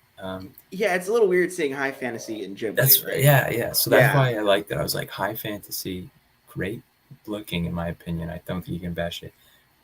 The story aspects, I guess, are what people don't like about it, which I don't get because I don't know. It didn't feel as like hollow as it seems to other people. Like the last third act, I thought was pretty like suspenseful, and I liked. Like I don't remember much of it to be honest, but like the battle that went down at the end. But I know I'm gonna lose out on this one, and I think I need to rewatch it to like kind of get what people are saying. But I went in with no previous like bias or like knowledge, which I kind of would in an ideal world rather do with movies, and I enjoyed this one. So again, I mean, I'm not gonna like staunchly defend it because everybody else seems to hate it. So I mean, I just don't get it. My sister likes it. I feel like I'm missing something because I didn't hate it at first. So I'm like kind of curious what I'm missing. But either way, I enjoyed it. I know I'm gonna obviously in the minority on that, so I'm not gonna, but I'm fine because it's not like I just liked it. It's not like a personal like favorite of mine, I guess. Well, Goro appreciates you. So Cameron Holtzman said Goro Miyazaki is the worst example of nepotism in the film Yeah, industry. I do feel kind of see, bad. this is Cameron. This is why I would love to go on a history lesson for you, because I don't feel like it's quite exactly what you think it is. Because, like I said, he's basically coerced into being a director by Toshio Suzuki, and I think his father makes sure he doesn't. If it's nepotism, his father makes sure his life's a living hell for it. So, I mean, I'm not sure. There's a story about this movie where Miyazaki Senior walked out halfway through the movie, and Yeah, just was very irate. I feel so bad for him, kind of like. I do too. It is what it is. Sorry, who else hasn't gone? Or do we have anything else to say, really? Okay, go ahead. Yeah, I'm kind of with Albert. I don't really remember much of anything from this movie. I remember I tried to watch it one time and then I fell asleep like 30 minutes in. And then like a day or two later, I tried again to watch. I started from the beginning because like I realized I remember nothing from those first 30 minutes. I don't think the rewatching helped. Why the fuck is there a dragon on this poster? The dragons are barely in the movie. Yeah, Usually I'm like no dragons. The whole time I was like, they made it seem Game of like the Thrones dragons can't were going to be a complain main for shit. focus. Like, this is what I mean. Like, it's so weird that like high fantasy. It's still in high fantasy. I care about the cat return. Sorry, Cameron. Listen, I get it, Cameron. Yeah. People get their favorites. Just Goro I don't know if Goro fits that film, but yeah, man, jeez. Yeah, it's just. I really thought the dragons were going to be a bigger part of the movie, and then when I was like, the whole time I was like, where the fuck are the dragons? They're basically start tags and end tags, and that's it. Yeah. Like, they're not really characters at all. I think after this, I'm gonna rewatch this one to understand why people think it's bad. I'm watching a good one. You might have to clockwork it to me, like put the eye things to make. I think I put this bottom of D. If I'm not being mean about it, yeah, probably bottom of D. Please, can we put it above the cat returns just for my sake? No. It's below Ocean. I would not allow that to happen. Why no? Dang it! It's so boring. I would. You know, I I didn't would. think I it was would that because boring. I don't at know. least this has style to it. I think the Cat Returns doesn't have that, and that's a big thing for me. Or visual style. I think memorability is pretty good. It's important, but I mean, the cat I remember returns frames only from this. memorable I 'cause rather it's than Cat goofy. Returns. I rather watch Cat Return twice before I watch Tales yeah. from Earth 2. For sure. Yeah. It's all right. I You're think you're the first. tiebreaker. I'm a I defense on have this it one. below Ocean Waves. Okay. Okay. Where do I might actually technically have it there too. No, I don't. Actually, Ocean Waves is my bottom, which is really interesting. We'll get I there. feel bad. Everybody's just There shitting on are this movie, some and parts Sean's that I over like here on I Ocean really Waves like it. more than this one. I think it's not that I'm like offended that people don't Yeah. like it. It's more like I just want to understand. Oh, Boring. Boring. it's like I just saw it and I did not like have any of the same hatred pretty for it that boring. it seemed like everybody does. And I was like, huh. I'm glad you like the movie. Yeah. Seriously, I mean that's the thing is that I've heard a lot of people like really connect with this. Partly I just nostalgia, wanna- but I guess not. So. I just want to get it. I mean, I don't know. That's fair. You may Because never. it seems like I'm really like the only person, except for like one dude on Letterboxd. Is it Goro Miyazaki? No. No, Goro doesn't even like this movie. See, that's what you don't. That's the funny thing is that like it's not Okay. even like that. What's next, Matthew? I think to be nice, we'll start with Sean next, and Why? we're gonna. The next movie is Ponyo. Yes. Oh. Yeah, let's give Sean a bone here. So yeah. When I needs to said win. Totoro is my favorite movie, I actually forgot about this one. This is actually I forgot about it because I was so like excited to talk about Totoro. This is actually first. Honestly, I think the two could go either way. But this is my like personal favorite, I guess. Totoro is probably the best in my opinion. There, I'll say that. How about that's a good, I think, distinction for me to make personally in my head. But this one, so as I mentioned, saw Howl's Moving Castle, then like years later started actually watching the Ghibli movies, and I started with Ponyo. and me and my roommates watched it, and like one of my other roommates absolutely loved it. I absolutely loved it too. And it's just funny. We actually agreed on something for once. But yeah, it was just such a like fun, sort of simplistic tale, but didn't feel like simplistic in a sort of like degrading way. Like some of the movies I mentioned, it was just like a really sweet, night, like Little Mermaid esque tale, but like way better. Because like the design of like the the little dude with the walker thing, like stuff like that is so fun. Like where he has to squirt water to like stay on the like earth. Um, it's just stuff like that. It's so whimsical and fun again. And oh yeah, Liam Neeson with the dub there. That I think he did a good job. Um, the whole like the mom's really funny when she gets mad at like the dad for being con, and I think that whole dynamic's really fun. All the old ladies are really funny as well. It's just a fun time. Like I really can't explain. I think the relationship between Sosuke and like Ponyo, Brunhilde or whatever, like that is such a fun dynamic, and um, makes for a really interesting story. Like the lady underneath the water, like her mom is the coolest design as well. I also love I think this chase scene with the water when she's trying to like catch up with um, Sosuke is like super cool. Like the fish flying through the waves, things like that. Like it's animation like that that I think is so stunning, and what kind of like how Sarah said, like there was the one movie that made her want to keep watching, like Spirit Away made her want to keep watching. It was like Ponyo, like that. I was like, dang, I want to see more of like, stuff like this. Um, some people might think it's mid. I don't really see it because it's just like I don't know. Like I said, for so many reasons, like really fun. Just like it's such a cute movie. Like I don't get how you. I don't know why people bash this so much. Like, but it's. I really Just could you not. wait, Sean. Just you wait. Again, yeah. I mean, I'm maybe not being as critical of it as I could because it was just so cute to me. But that's why I think it stuck with me because it just seems so harmless and like uh, sweet that I was like, and like the design, everything I mentioned, the music, um, all those things, like all just added up to make it like probably my favorite now. And I've seen it like twice again. I think it sticks. But yeah.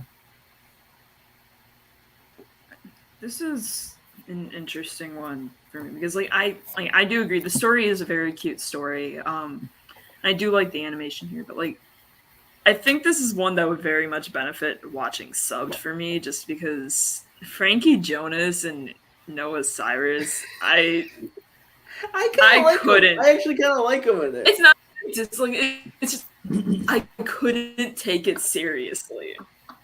Like I could not take it seriously. Yeah. So like that's I fair. was like That's anytime fair. I'd be like, oh, this is cool, I'm getting invested. The voices just throw me off so bad. Like I don't know. But like yeah, this is one that I think even just a rewatch dubbed, like I don't know, I think this is just one. I think another thing is if I had seen this as a kid and then I probably would have liked it a lot more than just seeing it now for the first time when I was like I don't know, about 22 or whatever. But like I think it's just something I probably would appreciate more if I had any nostalgia for it or like any sort of sentimental reason behind liking it more. But like it's not that I hate it or like strongly dislike it. It's just I don't know. There's just no, like it's just kind of there for me.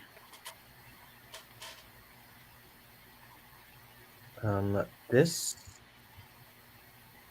the last time I watched this movie before today was in theaters, and so I was like, I had to rewatch it because it's just been so long. Same. And I think it's really cute. It's a very cute and wholesome movie. I think I really like the relationship between Ponyo and Sasuke. Like, I just feel like they have a really sweet dynamic, and like the care that they have for each other, and you just want to like take care of this fish. It's really cute. I think the movie drags a little bit. It doesn't have the same magic as some of my favorite Ghibli movies, but I feel like it's still entertaining. Like it's a very simple story, but I feel like I still enjoy it. And I think the movie features some gorgeous visuals. Like the water animation Yeah. is just Yeah. amazing. And like you talked about the mother, and I think that's gorgeous as well. Like just how The ham and the food too. Damn. Or at least this is an English dub. Yeah, it's funny too. I forgot to mention that. Also check Discord. Yeah, I just saw that. Check it. Nice and Okay, I'll continue. Is Matthew done? Yeah. Okay. So I think Ponyo have really great visuals. Visually, it's stunning. I have the same issues I have with this as The Cat Returns. I think it's too much leaning on the childish side. Not enough maturity to the story, in my opinion. I think the world is cool. I think the design is cool, but I just don't love it. That's all. oh, cool. All right, great. Yep, pretty much gonna piggyback on that. But I think more so that there's like weird takes online about it where it's like the flooding is like ridiculous because like the town is basically ruined and yet like everyone's so happy. Like I'm not even bothered by that really. I'm not. What gets me is that I think it's just it's just a little muddled by like ultimately not having like the mystical side of it's great and all, but there's a lot that just isn't well explained. I think, which isn't necessarily like a bad thing, but for the way that they like choose to target this audience is like it's really interesting. I'm not sure why. If it's more of a matter of time and like just telling the story that he wants to tell here, or just like this case by case, I suppose. I love the art in this one in particular. They went back to a lot more hand drawn style, so there's a lot less like interpolation in there. So it's very much like feels sketchy and like a little inconsistent, and like that's kind of what makes it great. It's probably the closest Miyazaki will ever get to that. Fun fact: he said this was a love letter to Goro. I think that's really weird because as an absentee father, not sure what you're getting at there, bud, but okay. Yeah. Anywho. So, but yeah, I mean, it's one of those ones I think along with Howl's where it's like I didn't necessarily grow up with it as a kid, so I don't have that connection. I feel like people that do are just gonna have that, so we gotta respect it in some ways. But I'm not going to go out here and be like it's revolutionizing everything else that these other movies are. But it's still if you were comparing it to a lot of the shit in kids media, it's definitely a lot better than most. I'd rather give this to a 6-year-old than like Cocomelon or whatever the fuck they're watching. I don't know. Yeah. That's a little Paw, young, I Paw guess. Patrol. Paw Patrol. Oh Yeah, my definitely gosh. more than Paw Patrol. And yeah, the transformation stuff is cool though. I will say I love the gradual kind of. It's a little weird too. I do like that. I like a little weirdness in some of these kinds of movies.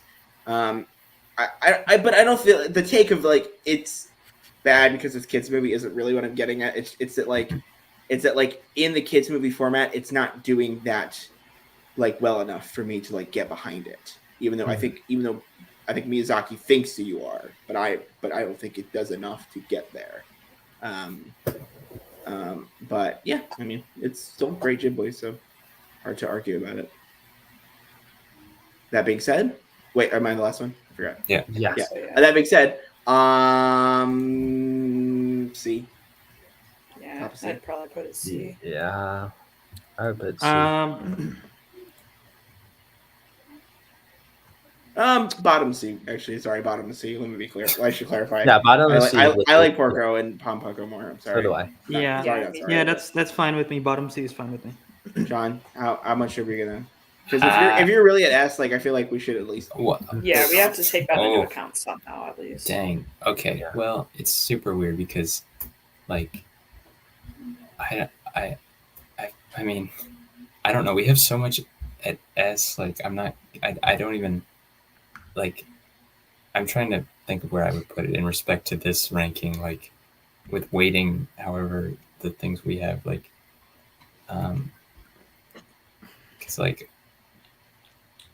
I mean it's my favorite, but like I'd say at least I want it above. I don't know. Yamada's? Yeah, at least above that. I guess I definitely like it better than I Porco feel like we Rosso. could be a little crowd pleasing and say that's Yamada's? okay. I won't fight Yeah. that. Above Yamada is about as far as I would be willing to Yeah. push I it will Is up. that fine say with you, that. Albert? Are you partially against that? It's fine. Okay, cool. All right, then we'll move on to Arietti next. Who's up for We'll go that? to Albert for this. Okay, Albert. Okay. Arietti. I like this one. I think this one's kind of cute. The whole aspect of the small borrowers and their shrunken lives compared to the human-sized adults and everything, and the whole thing I think is just a really cute story, and like I always like seeing that's like that perspective and style. um I mean, it's pretty much it's sort of like a survival story, right? Because being ambushed by like a giant, sort of, I guess, and like you have to escape and run away, and they found another like tribe. So I like that. I did watch both the. Did I watch the Japanese dub? Maybe I didn't. Maybe I only watched the sub. But the sub that I watched, not no. Maybe I didn't watch the sub. Maybe I only watched the dub. But the dub that I wasn't the David Henry, Bridget Mendler one. I watched- Wait, yeah, because Interesting. this is such a weird thing because in the UK it's Tom Holland and Saoirse Ronan, and awesome. I've tried to find this dub in the States, and I Yeah, I want to was watch using that your- one. I wanna I was watch gonna say I'm gonna have to VPN this stuff because David Henry and Bridget Mendler, not great. Not great. Especially I don't like David Henry, so that doesn't help. And Sarah has laughed so hard she is frozen. Okay, but anywho, sorry. I piggyback on that, but I just wanted to mention that because there is some No, difference. For That's some that's people. fair. I'm just gonna end on that. I think the British dub is pretty solid. Because I think Mark Strong is there instead of Will Arnett. I think Will Arnett's the dad, right, in the Disney dub versus someone else. Yeah, but Jesus. But yeah, I think Will Arnett's it's good. so much better. better. Warren, that's good. Mark Strong's better. So No, that's fair. I haven't seen it. I just think Warren that was good. I've seen clips from the other version, and I was like, okay, that doesn't work. Well, as we all know what your favorite dub is, Albert, and that's when Marnie was there, right? I think that dub is okay. That's not my favorite dub. Oh, okay. Oh, I think I my really favorite like dub it. is probably still Kiki, probably. Kiki's great. yeah. Mine has to be Howls. I'm obligated to say that. Mine's probably Totoro. I think Totoro has objectively the best dub. Yeah. The Totoro. Fanning sisters are pretty good. Sorry, am I up right? Yeah. Yeah. Okay. I'll be kind of quick on this because I did see this recently. It's what I was dreading, and I kind of basically came to the conclusion that it's fine. It's like it's the story. The story itself is like whatever, but I think the characters are interesting. Or I should say the character. I don't think the boy is that interesting as a character. I think he's just there. But Arietti as a person, as someone trying to figure out themselves, I think it's pretty interesting. Definitely, yeah. Yonebayashi has gone on to do more movies than this, and I think we'll get to Marnie, but I think this is definitely a stepping point to go on to something greater. And I think for that reason, it's a little forgettable, and even it being based off of an existing story doesn't really do much. Yeah, I mean, the style's fine too. Like it is that. But I know a lot of people was this one of their first Ghiblis as well for some people, so I can understand why people like it.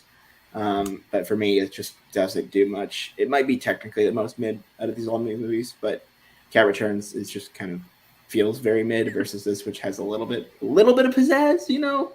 I do like the scale of things like the droplets being like when they pour their cups, it's just one drop because that's how small it'd be. Like those little attentions to details, I really do appreciate.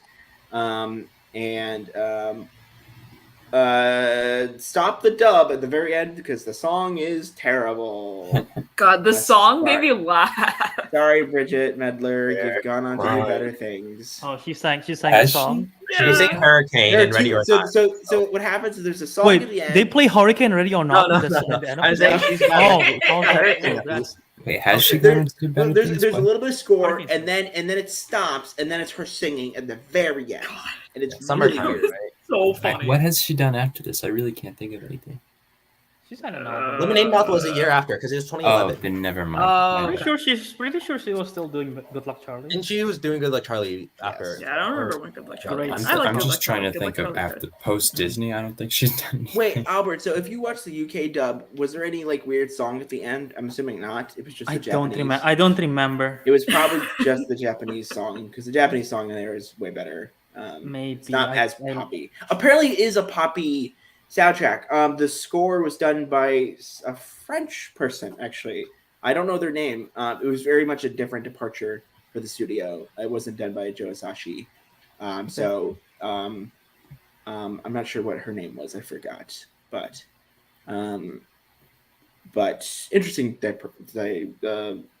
departure, I suppose. So, all right. Sorry, that's all I really have to add. I actually really like this one. I think the concept's cool. I like the animation, and I don't know. I think I mostly liked it for the concept. To be honest, it's just fun, like little people like doing stuff, using weird things for houses and whatnot. Yeah.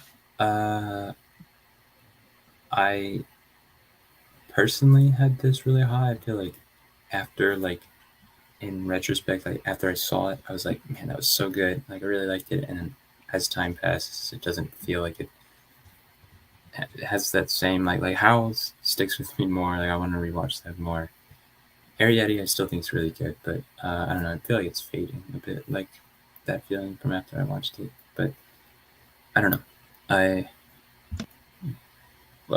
don't think it's as bad as I think Cole seemed to think, but I'm not a staunch top. Well, it's not as top as I was originally thinking, but I still think it's a really really good movie. And at upper, I'd say probably for me, but not top. If that was a clear distinction. Yeah. This is one like that. Like I kind of agree. Like I really liked it when I first saw it. But like the more I've sat on it, like it hasn't stayed with me like as much. But like I really like just the design. Like I think like Cole. I think it was Cole that mentioned like the attention to detail, like all that. Like I really enjoyed that. Yeah, like my biggest issue is like David Henry's character. He was just kind of there for me. Like I really like Arrietty and like her family. That was where I really like was the most interested. Yeah, I think I want to watch the British dub now because that seems a lot more interesting than Bridget Mendler and David Henry. But yeah, like I did like this one a decent amount though. But yeah, that Bridget Mendler song in the credits. I was just like, I think I was just typing my review or something like on Letterboxd, and it like started. And I was like, what the fuck is this? I was just it threw me off. I But watched please this in theaters, and it was the Disney dub that got released.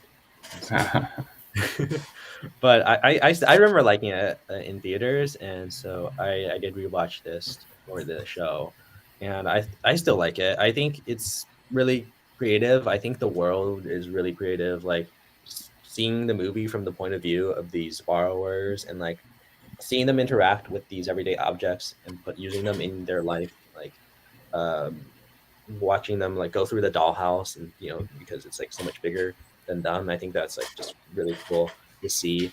I think the weakest part of this movie is its story. I don't think there's like the narrative is just not very strong, but I really like the world that it built. Yeah. Fun fact: I know you mentioned the seeing in theaters. This is technically the highest grossing Ghibli movie in the States because of that Disney campaign at the time. Yeah. So it's really interesting to see. I mean, it is what it is. Yeah, it makes sense. I think. I mean, when you market it like a Disney movie, I mean, it's gonna at least draw some people. Yeah. Out, so. I think I would put it in C tier.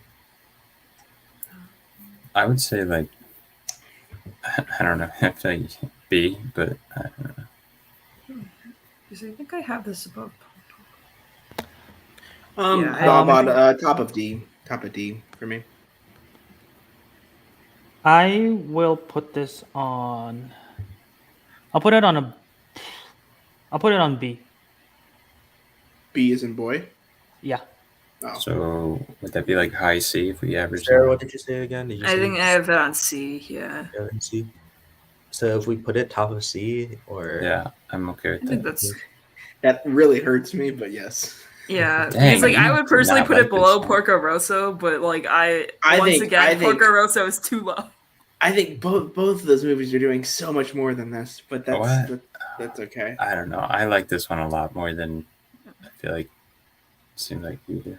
Mm-hmm. I like this one more than Pompoco, but I like Porco Rosso a lot more. I'll just say y'all need to get behind these Tanuki ball sacks. That's all I'm saying. All right. Once you embrace them. Hey, I will say. That was what grabbed my attention to get back into the movie towards the end, because I was just so like, what the fuck is happening? So that it was like, it got my attention.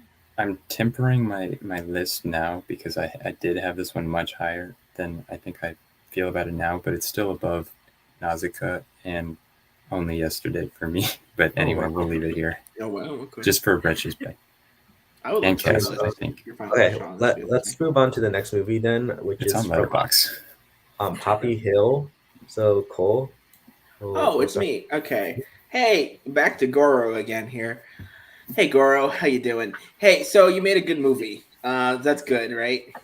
No, in all seriousness, yeah, this one is pretty good. We're talking about Ocean Waves here. This is the one that does the melodrama, I think, pretty good. I think stylistically too, it has at least a little bit going for it, and I really do like the camaraderie of this group of school kids kind of coming together to make the most of the space and kind of learning that lesson. And it's pretty much that. The elephant in the room obviously is the weird romance thing that happens because of the reveal. The jump scare. Is that wait? Are you talking? Wait, hold on. You're not talking about the incest scare. The incest. Yeah. It's just like it's really out of nowhere, and it's really like and it's like it was like, why would you do this? Like, wait, isn't it like cousins? They are not actual siblings? They're not actually related. They're not related. They reveal at the end they're not, but they tease the whole time that they are. Right. So that's the thing and then it's like, but I still love you, even though that she obviously at the time she knows that she doesn't know that that's the case, but she, you know what I mean? Is that weird dynamic? Mm-hmm. It's funny because people talking about this movie beforehand made it seem like that was like the biggest like yikes about the movie. It's really not that big a part of the movie in general, because there's so much more to go off of it. But it is much a melodrama in that way, and so for that reason, I think Goro made a good movie here, and I it's a shame that he had to go off of 2D into 3D. We'll talk about that.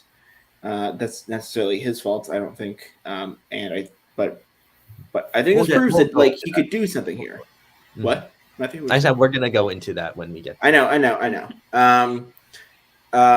But if you really like this movie, I can kind of get that too. This is definitely one where it's like, you could slot this a lot of spots. Maybe not really the top for me, but if you didn't like it at all, I can also see that. For me, it's charming. It's great. It's kind of it's pretty good slice of life too, I think.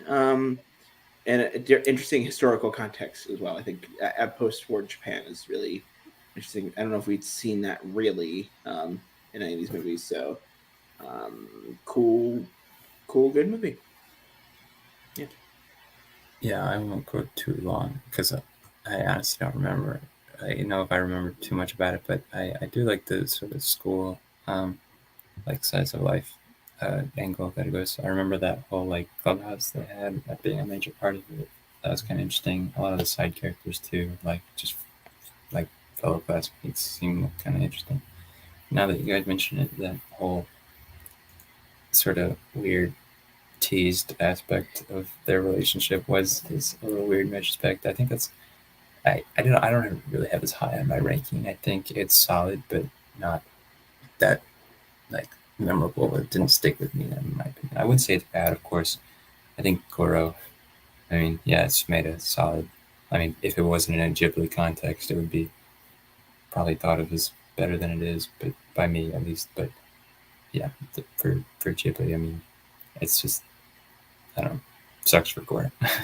Yeah. Yeah, it's actually an interesting point. I didn't think about that because if it was outside of Ghibli, I think it'd probably be a little bit more. I don't know if it'd be on your name level or anything like that, but I think it'd be a little bit more appreciated.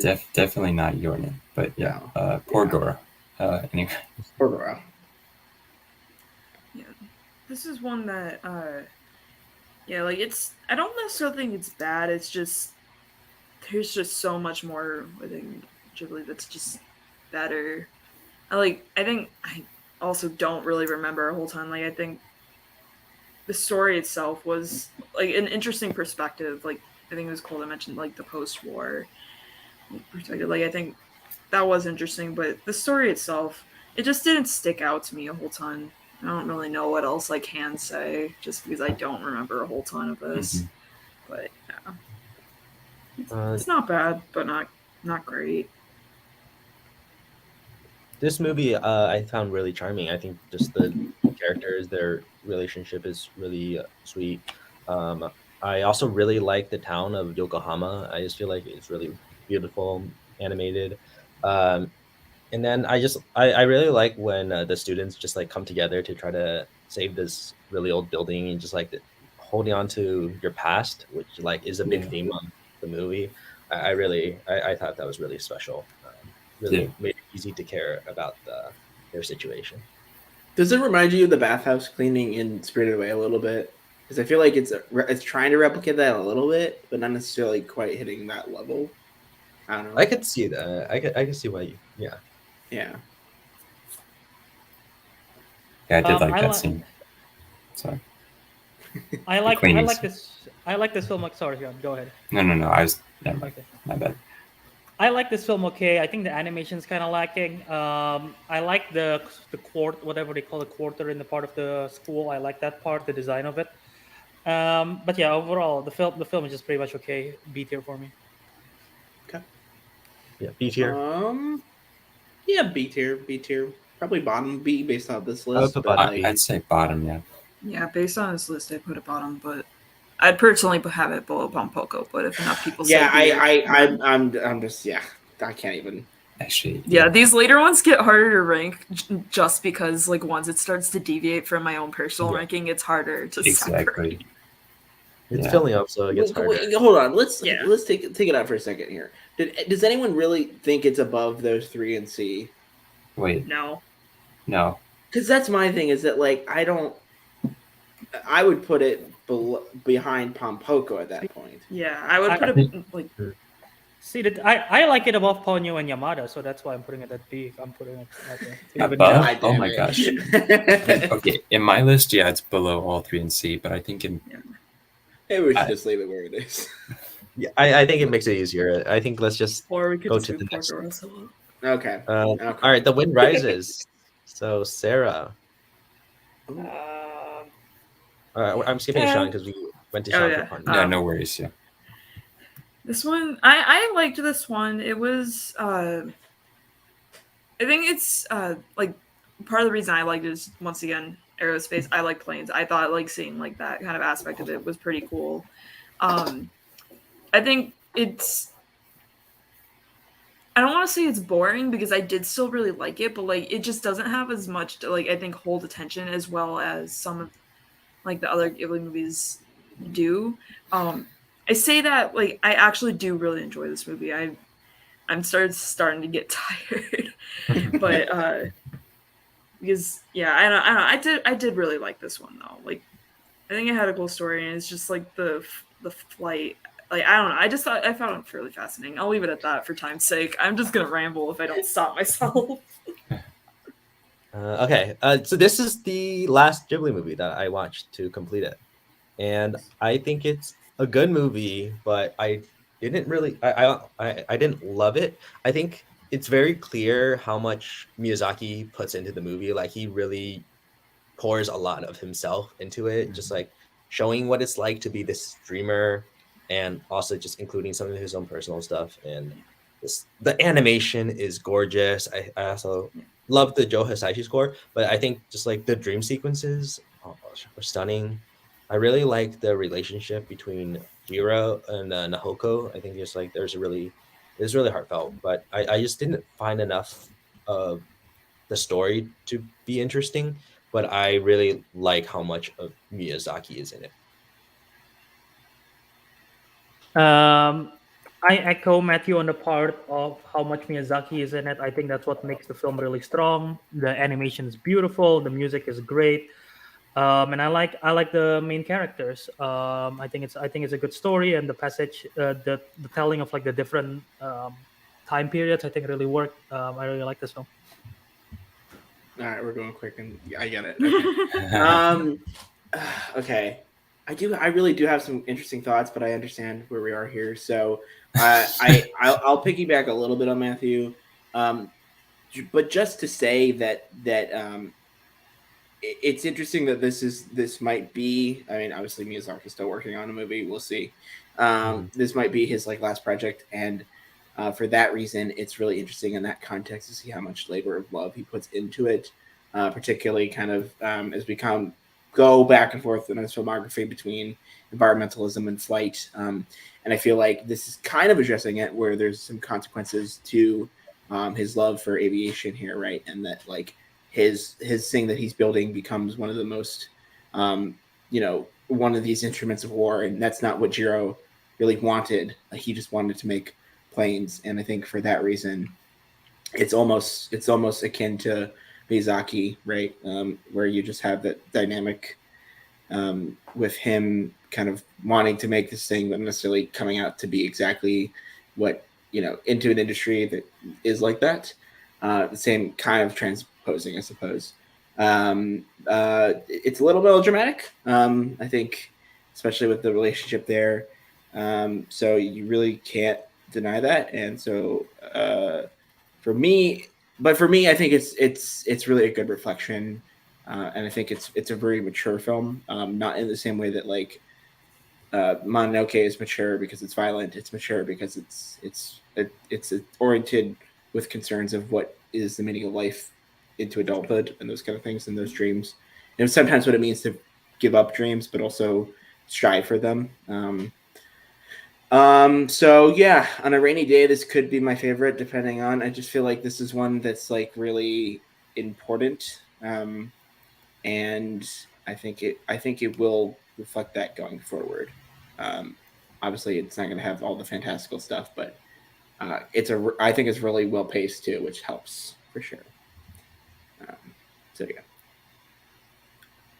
yeah. Yeah, a lot of people already sort of mentioned what I'll say, but yeah, amazing animation. For sure, mature story.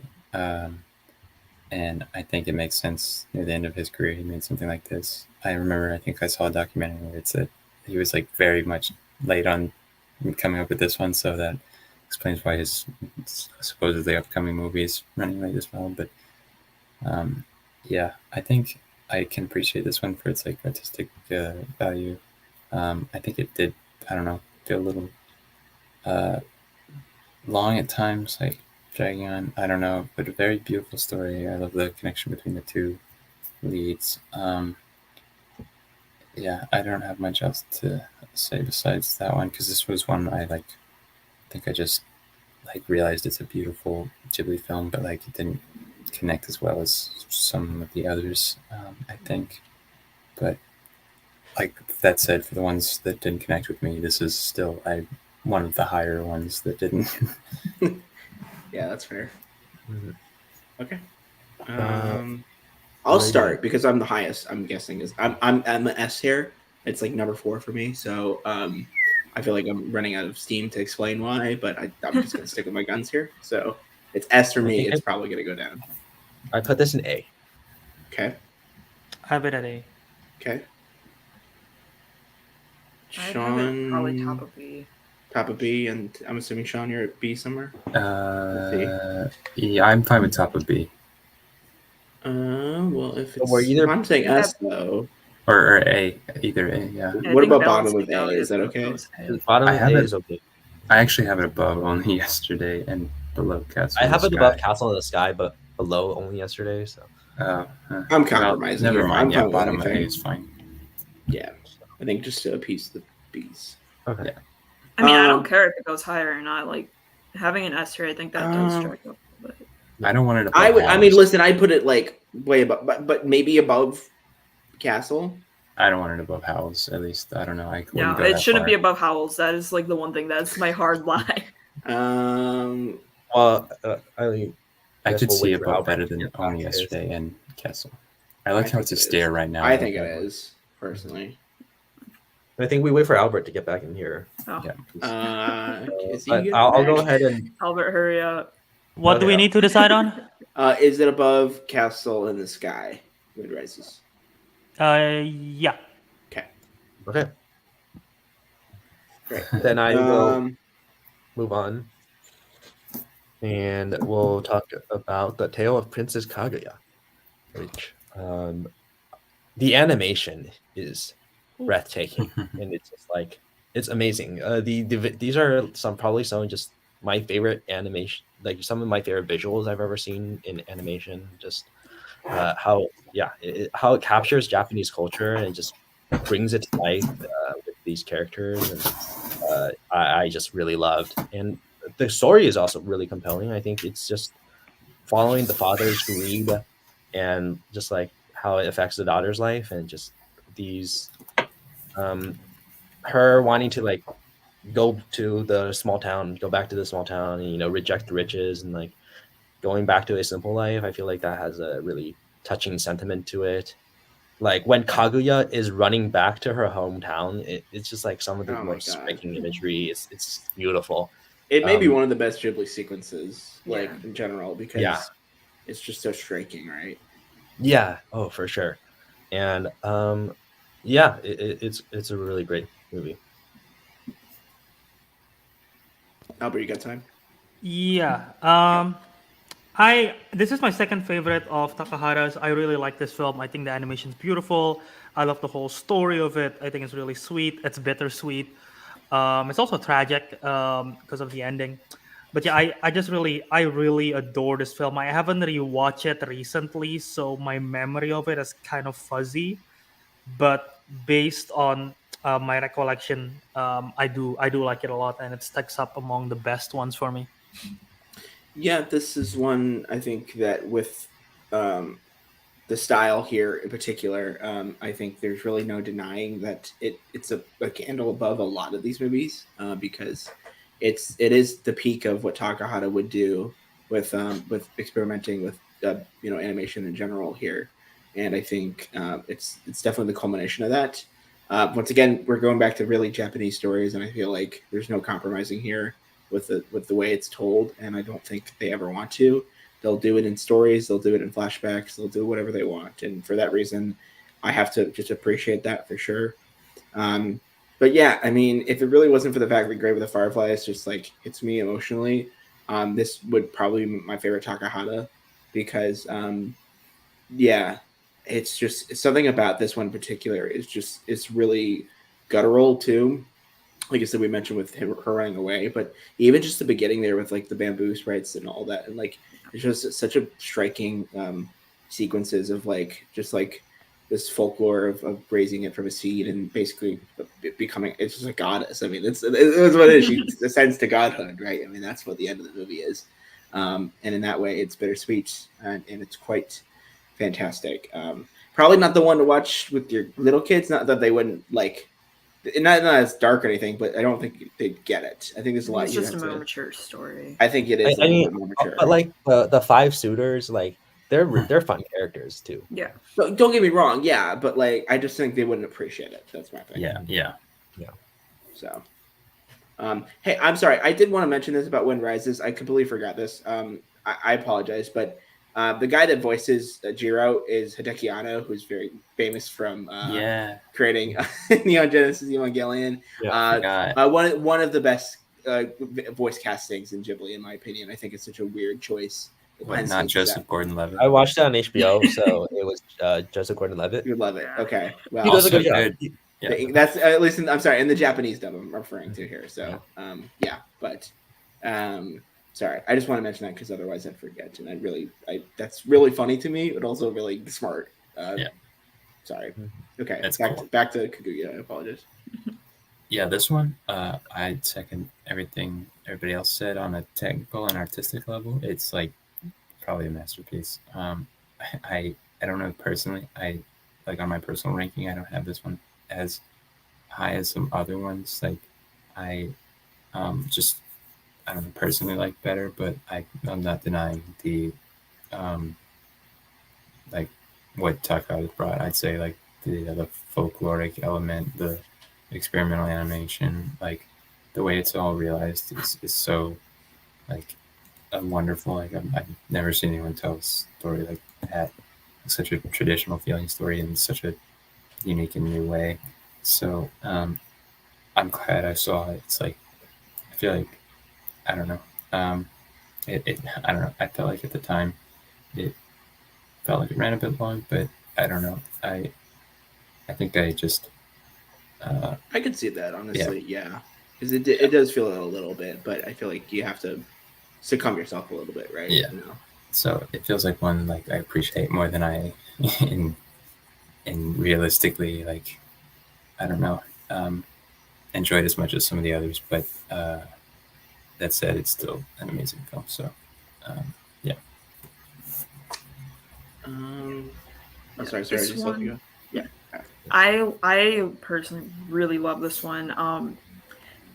Strictly just talking in terms of like the actual animation, this might be my favorite. And like with how it's just, I was in awe just like how beautiful it was the whole time. Like the sequence of her running away might be my favorite in terms of animation in all of Ghibli. Like it was absolutely beautiful, and like I really really loved Kaguya's character. It felt like sometimes like my heart would hurt for her because she's being forced into like this role that she doesn't really want.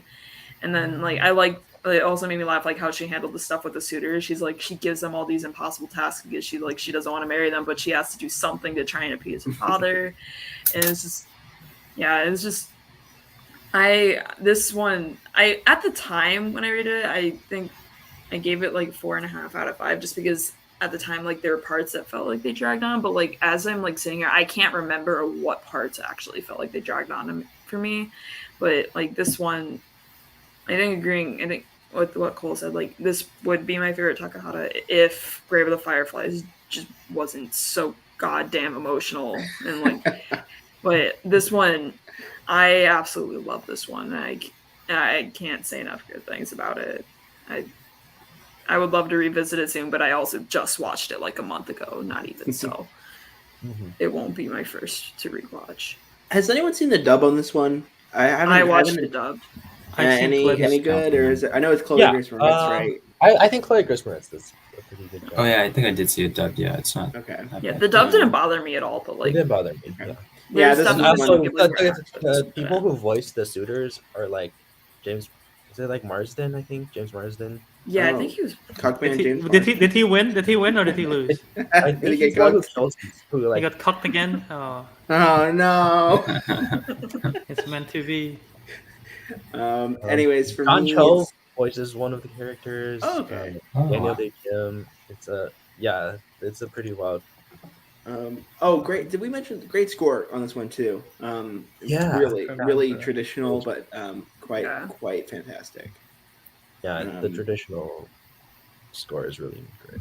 I'm trying to. About the dubs though, I think a lot of Ghibli dubs are better than overall. James Caan was dubs. in the dub of this. James Caan. That's interesting. Okay. Yep.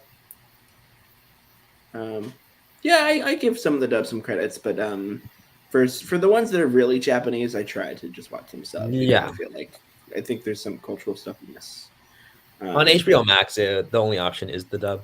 Yeah, Do that's they how not off? They, No, They have they don't you can offer. change it. have You I can thought change I thought they have. I thought they it. You offered. absolutely can You change it. do. You have to switch it. You It's fun. you have to choose if you want the Yeah. the It language didn't and show up as sound. another option when I watched. I'll walk you through. When it. did you I'm not- watch Because I I'm know, not- because I know Kiki definitely has. I'm not sure if it did That for I me. know. Like a When week I ago. I've watched had a it since month day ago, one. You just have to switch it. That's the thing. So, Yeah, I was gonna say Um. it was there as an option for me. Anyways, Here. it's like A S tier. for me, but I think, Top of A. I have S tier. but it's awkward. Everything else is shifted us. So like, but I'd be fine with top of A if we could agree on that. Can we put it?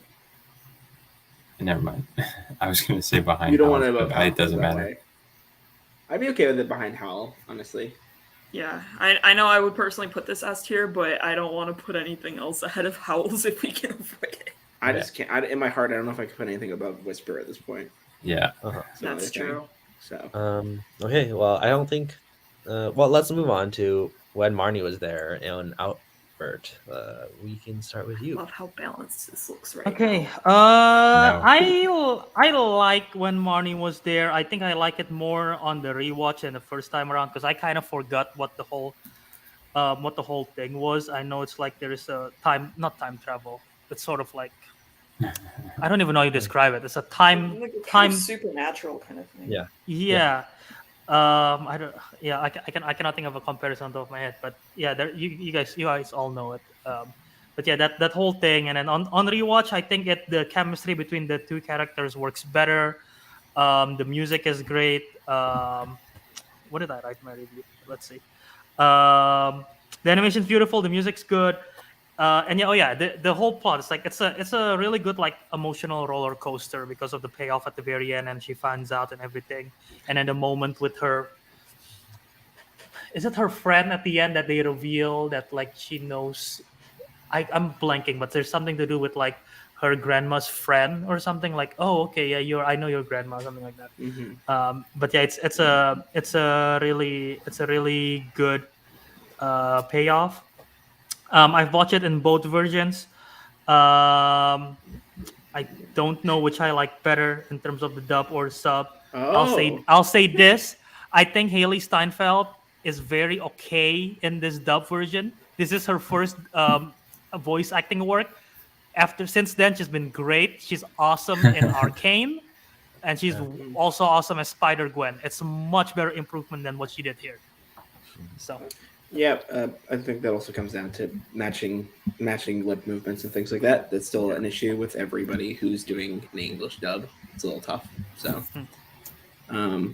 yeah, I'll keep going on from that. Which is that, yeah, I like this one. I think Yonebayashi kind of improves his style here, and I think ultimately, this is one that's really worked in with the story, which helps if you can get behind it. I understand if you can't, because some people, I at least from what I found is some people just don't necessarily get with it. And for me, I think the reveal sort of the end hit me emotionally really hard, and that's something that I don't think if it's not hitting you, like it's probably gonna be a little bit of a slog because the style is there and it's definitely it might be effectively like. In terms of like, if you want to think about like modern like prettiness, it's definitely like because it's the newest one. We'll talk about Earwig. Earwig doesn't count.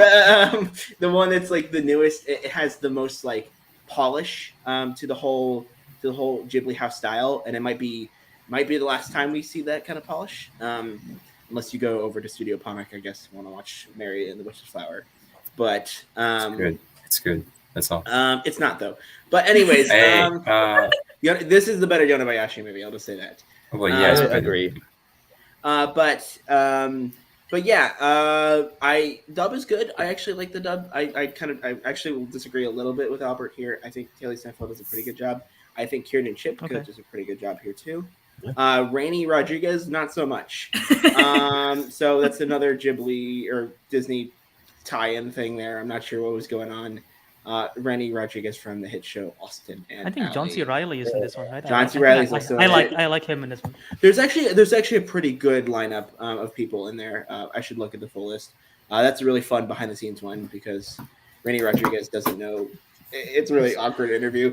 I'll link the clip. It's very funny. Anyways, Please do.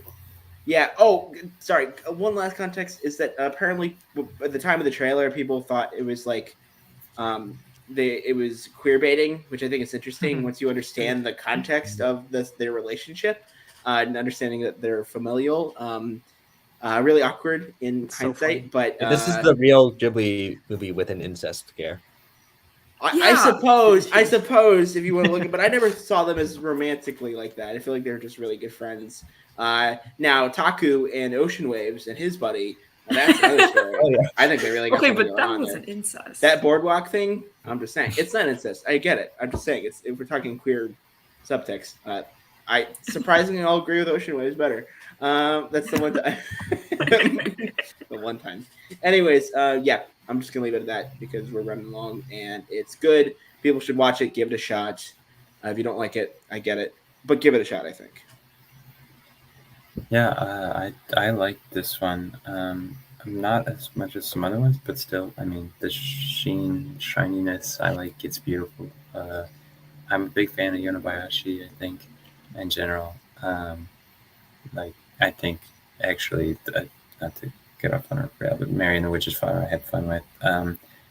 I probably, yeah, I think I rated it higher, but I would need to rewatch Marnie. I feel like in retrospect, I like this one more than I think I did. But that said, what you mentioned, Cole, about, if you aren't totally behind it, like the plot and whatnot, like, I wouldn't say it wasn't, but I don't know. It was a little weird at times. Like, I was like, where's this going a bit? But I thought it did well with, like, the whole memories and the grandmother and whatnot. Not that I remember, like, a ton of it, so I kind of want to revisit it. But, it's good. Not, like, my favorite or even I think the best Ghibli, but that said, I still think it's, for what it's worth, like, it's a really beautiful, like, looking film, and the plot, I think, is something that I just might need to like take a bit to, like, settle in, like, if you're not totally on board at first. Yeah, I'm in the camp of somebody who the story just didn't really land with, so like I didn't really connect to it at all. Like, it is still like very visually, like, I like the visuals, like, it is a good looking movie, but the plot just did not land for me. So like by the end of it, I was kind of happy it was over. I think I might benefit for a rewatch because, like, after, like, kind of, like, reading a lot of, like, reviews on Letterboxd and, like, hearing, like, some comments here, like, I feel like just looking at it with, like, through a different lens might help me, like, at least understand it more. But, like, I don't know, it just didn't really land for me. I really like this one. I think it's a really sweet coming of age movie with mystery to keep you engaged, but then also just because I really like Anna and Marnie's relationship, but then the reveal happens. I'm like, oh man, all right, well, it's fine. But yeah, I think it's still like I really never saw it like that far. Like, I really did think it was just friendship. So that's interesting. Maybe I guess the queer baiting thing is more reality than I think, I suppose. Maybe, but no, I still think it's like a really sweet relationship, and like, because she's in a new place and like that loneliness, like seeing her show up is like, it's really interesting. I think it works really well. Plus, animation is beautiful. Like, for Ghibli's, I don't know if it's their final 2D animated movie, but It probably yeah, is. it's gorgeous. I don't know. We'll see. We'll have to wait and see. Mm-hmm. Yeah. Are we ranking now? I put this in B tier. I put it B above Poppy. Yeah. Maybe higher than even above Yamada's. Here. I have it above Yamada's. Not higher than Ponyo. All right. Well, we're making stopgaps here. This is the problem. Once we have our favorites and they're locked in, then nothing goes above them. So Yeah, I don't think it should. Well, I don't even think it's. Actually, I don't think Nausicaa is doing a lot that's more interesting, I think. I think it should be above the Yamadas, at least. I don't know. I'd be okay with it. Sarah, how do you Well, feel? I have it in D tier, so like Yeah. D. Oh, okay, yeah, so D. maybe we keep it bottom of B then. Wait, Matthew, where were you at on this one? Oh, I have it above Yamadas. Well, I have it above Ponyo, but I'm not gonna go above because Yeah. of Sean. I like it where it is right now. I think. Yeah. If Sarah wants us to move it down, I'm okay with Yeah, that. I'd personally switch with Yamada's. I don't want it to like drag it down that much, but like I do really want Yamada's probably over. Okay, that's Alright. fair. I think that's totally okay. Right. And Albert's so embarrassed by this last one, he has to leave. Yeah, we'll move on to Earwig and the Witch. Earwig and the Witch shit incomplete film F tier. All right. Okay, great. That was. That's basically what I did for Cars 2. We'll start with Albert first, because all right. So yeah, that's fine. That's fine. So he just went. Yeah. I mean, that's pretty much my whole plot. Yeah, I think the 3D animation it, right? doesn't work. Oh, exactly, I think the film is unfinished. None of the characters are interesting. I thought the adopted mother is very annoying. I think she is very annoying. I don't even like the cat in this one. Mandrake is very like literally nothing works in here, and character design is very like bland because you can barely move the face. She looked like a porcelain doll. Yeah. Mm-hmm. Okay. All right, we have to try to defend this movie just a tad bit here. No, man. Don't do it. Actually, no. Do it so we get it to 4 hours. I want to break that milestone. I think that once again we're back to this problem of like resources and Goro being stuck in a shitty position. But that being said, I think it comes down a lot to lighting and a lot to texturing. I think the model work is no different than what Ghibli would do if they were to foray into 3D.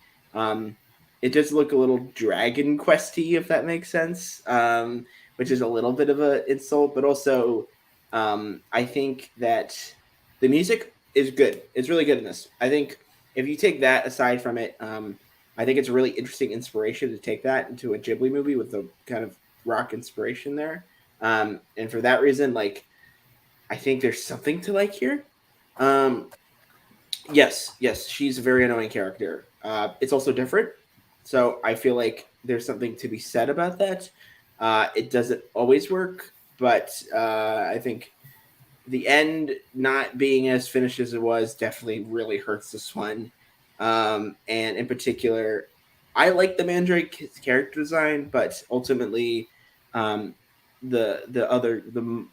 stepmother, I don't know what you call her, the drummer or whatever, she's just really hard to deal with. Bella Yaga, I think is her character.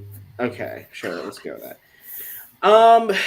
But what else can I really add? I think the fish and chips look beautiful, and I think if we're gonna know one great thing looking in this movie, I think those fish and chips look fucking delicious. I don't even remember what they look like. I'm going to the picture right now. Okay. Yeah, it's also an Ursula Le Guin adaptation, I think. It feels incomplete. It feels like we were trying for something that wasn't. But like Goro has done 3D before this, so like it isn't necessarily completely like new ground for him. He did a TV show. It doesn't look great either, but it's meant for a younger audience, so there's a little bit of that to it, I think. I don't know how much more I can defend this. I feel like people are just gonna roast it alive anyways, but I've said my piece. I'll just put it out there. It's gonna hurt people. I'm gonna lose anyways. It would be above Ocean Waves for me. I don't know why you're trying to defend it though. I mean, like, I guess if you really like, I don't know. I just didn't think there was that much redeemable to defend it. I mean, I'm surprised you found that much. Yeah. Because the animation looked like, I don't know, like an early 2000s video game. Yeah. Didn't look any better than like Shark to me. Yeah, it was like the story, I think, is what bugged me the most because it felt like half a movie, which is the most unsatisfying feeling ever. That like they open the door and whatever the heck happened at the end, they're like, "Oh, this now," and then you're like, "Well, what happens afterwards?" Like that was the most unsatisfying ending to a movie. And you've been talking about the bad endings, which I honestly haven't felt for anything besides this. It just sucks. I don't know. But I genuinely think Ocean Waves I appreciate much more. So I'm just surprised to hear you defend Earwig as much as you did. I just it's not really a defense. It's more like I feel like I'm trying to be as honest as I am with myself because I feel like I don't want to mob on it because I feel like there are some things to appreciate. You could do the same thing with Ocean Waves, I suppose, but they both have a lot of parallels. I just think your point about it being incomplete is really much the problem that comes with Earwig. Ocean Waves has just as annoying characters to me. They're just a different context. I'm sure there are things to Ocean appreciate. Waves has a complete story. Yeah. Yeah. I'm sure there are things to appreciate. Does it though? Does it really? More than Earwig. Well, hold on. I'm sure there are things to appreciate, but I just didn't find them because everything else was swamped by just sucky stuff. So I wasn't really looking, to be honest, I guess, that hard. But yeah, it's just I didn't think it was good. And yeah, that's it. Yeah. This movie, bad. Very bad. I personally found zero redeeming qualities. I personally found the music just to be very, very irritating. I don't know. The characters were irritating. The animation I did not enjoy. It's just I had a very hard time getting through this. And I very specifically remember I had like 4 Ghibli movies left, and this was one of them. I was like, I'm purposely saving the good ones for last, like because I was initially gonna save this one for last because I didn't want to watch it, but I ended up putting this one before like Kaguya and like Nausicaa, so that way I could end on like a better note. But I will say the one redeeming quality is I watched it for trivia and it helped me win a match. So like I'll take that. Yeah. But the movie itself was. I've only given I think 4 movies on Letterboxd a half-star rating. One of them is for the meme for me being petty from the DCOM exhibition match, which with Pixel Perfect. But you haven't even seen it. No, I have seen it. I just don't know what I would actually rate it because I haven't seen it since I was a little kid. But yeah, this it made me angry. So I'll just leave it at that. I will say both Albert and Sean did give it 2 stars. I don't remember why, but well, that's my point. I'm just saying. I feel like I wrote down my thoughts at the time, and I really got them on the board because that was my. Oh, Albert back to okay. I'm curious why Albert has it at 2 stars and not lower because. I can change it right now. No, I can do it. I'm with Albert on that. I was like, anyways, really whatever, guys. You know where it's going. Just put it in there. That's what I feel like. Me and Albert bump up. Oops, it's not 2 stars anymore. Oh no, you're lying to yourself. Just tell you what you thought at the time, but that's fine. Sorry, Matthew. Anyways, so put it at the bottom. We're done, right? Part of me agrees with Cole with. I think the music is solid. I don't think that's like the one redeeming factor for me, where it's like, I don't think it's it's bad, okay, but I think the music is maybe the only thing I could say is the best thing about it. We were talking about the animation. I just feel like nothing happens in the movie, and then the end happens, and still there's nothing happening because like it just doesn't continue. So yeah, Earwig is not a compelling character to lead this movie because there's like no plot, and then just nothing really happens. Well, she's got to clean the room. Yeah. And something happens in the garden. Mandrake is cool. Mandrake is cool. I think Mandrake is cool. I'm sorry, I'm not gonna Not gonna lie about that one for sure. Like, there's like a cool mystery with like who the Mandrake is, but then like, yeah, It's a good half a movie, I guess. Like, Yeah. I don't know. But do you That's a- really want that's this a movie fair to point. be like That's- like almost 3 hours long? If this is No, only half I- a movie, I we just get wish- another 80 minutes. If anything in that movie was going somewhere, it could have been good, I guess. Yeah. I have something to say. This is now the longest Real Ranked episode. Let's go. No! I was gonna say, maybe we shouldn't pick a category this good to rank again. Or at least I think in the future for categories with like more than We went 20... long. You guys went longer on the Disney stuff, really? All of Disney Disney has 2 animation? people. It won only Or had 3 3 people. Oh, okay, that checks out. Okay. And a I lot of think- the early stuff we just like very quickly ran through. Music melody. Like Yeah. Salute Samiko. I Exactly. feel like so many of these. All right. There's so much to Well, gush about. That's it. I think that's it. It looks pretty geometric to Yeah. me. It looks Yeah. nice. Honestly, It's yeah. awesome. I like It how looks- it looks. Yeah. Side note, we did mention Mary and the Witch's Flower. If you liked the Yonabayashi stuff, you should check that out. Yeah. It's a Even good if movie. you I don't. think it's- Yeah, Studio It's Panak is the spin-off from a bunch of people that went from Ghibli. So I think they're good. and Modest Heroes as Modest well. Heroes. Modest That was Heroes is also great as good. well. Yeah. Mary and the Witch's Flower is like Harry Potter Kiki's Delivery Service. But Yes. That sounds the story was before Harry Potter, so oh, okay. at least the book was. So suck on that. It's not the best, but I think it's funny. But, like, Anyways, it definitely it give me doesn't those matter. I vibes. think it's too much crap. Okay. Well, this is awesome.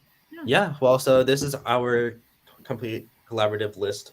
For I'm just gonna recap it for the audio listeners. In F tier, we got Your Way at the bottom. Then Let's go. Fiction Ways. At the bottom of D is Tales from Earthsea, and then The Cat Returns. At the bottom of C is Pompoko, then Porco Rosso, and top is The Secret World of Arrietty. At the bottom of B is From Up on Poppy Hill, When Marnie Was There, My Neighbors the Yamadas, Ponyo, and at the top is Nausicaa. Bottom of A is Only Yesterday, then Castle in the Sky, then The Wind Rises, then The Tale of Princess Kaguya, and then Howl's Moving Castle at the top.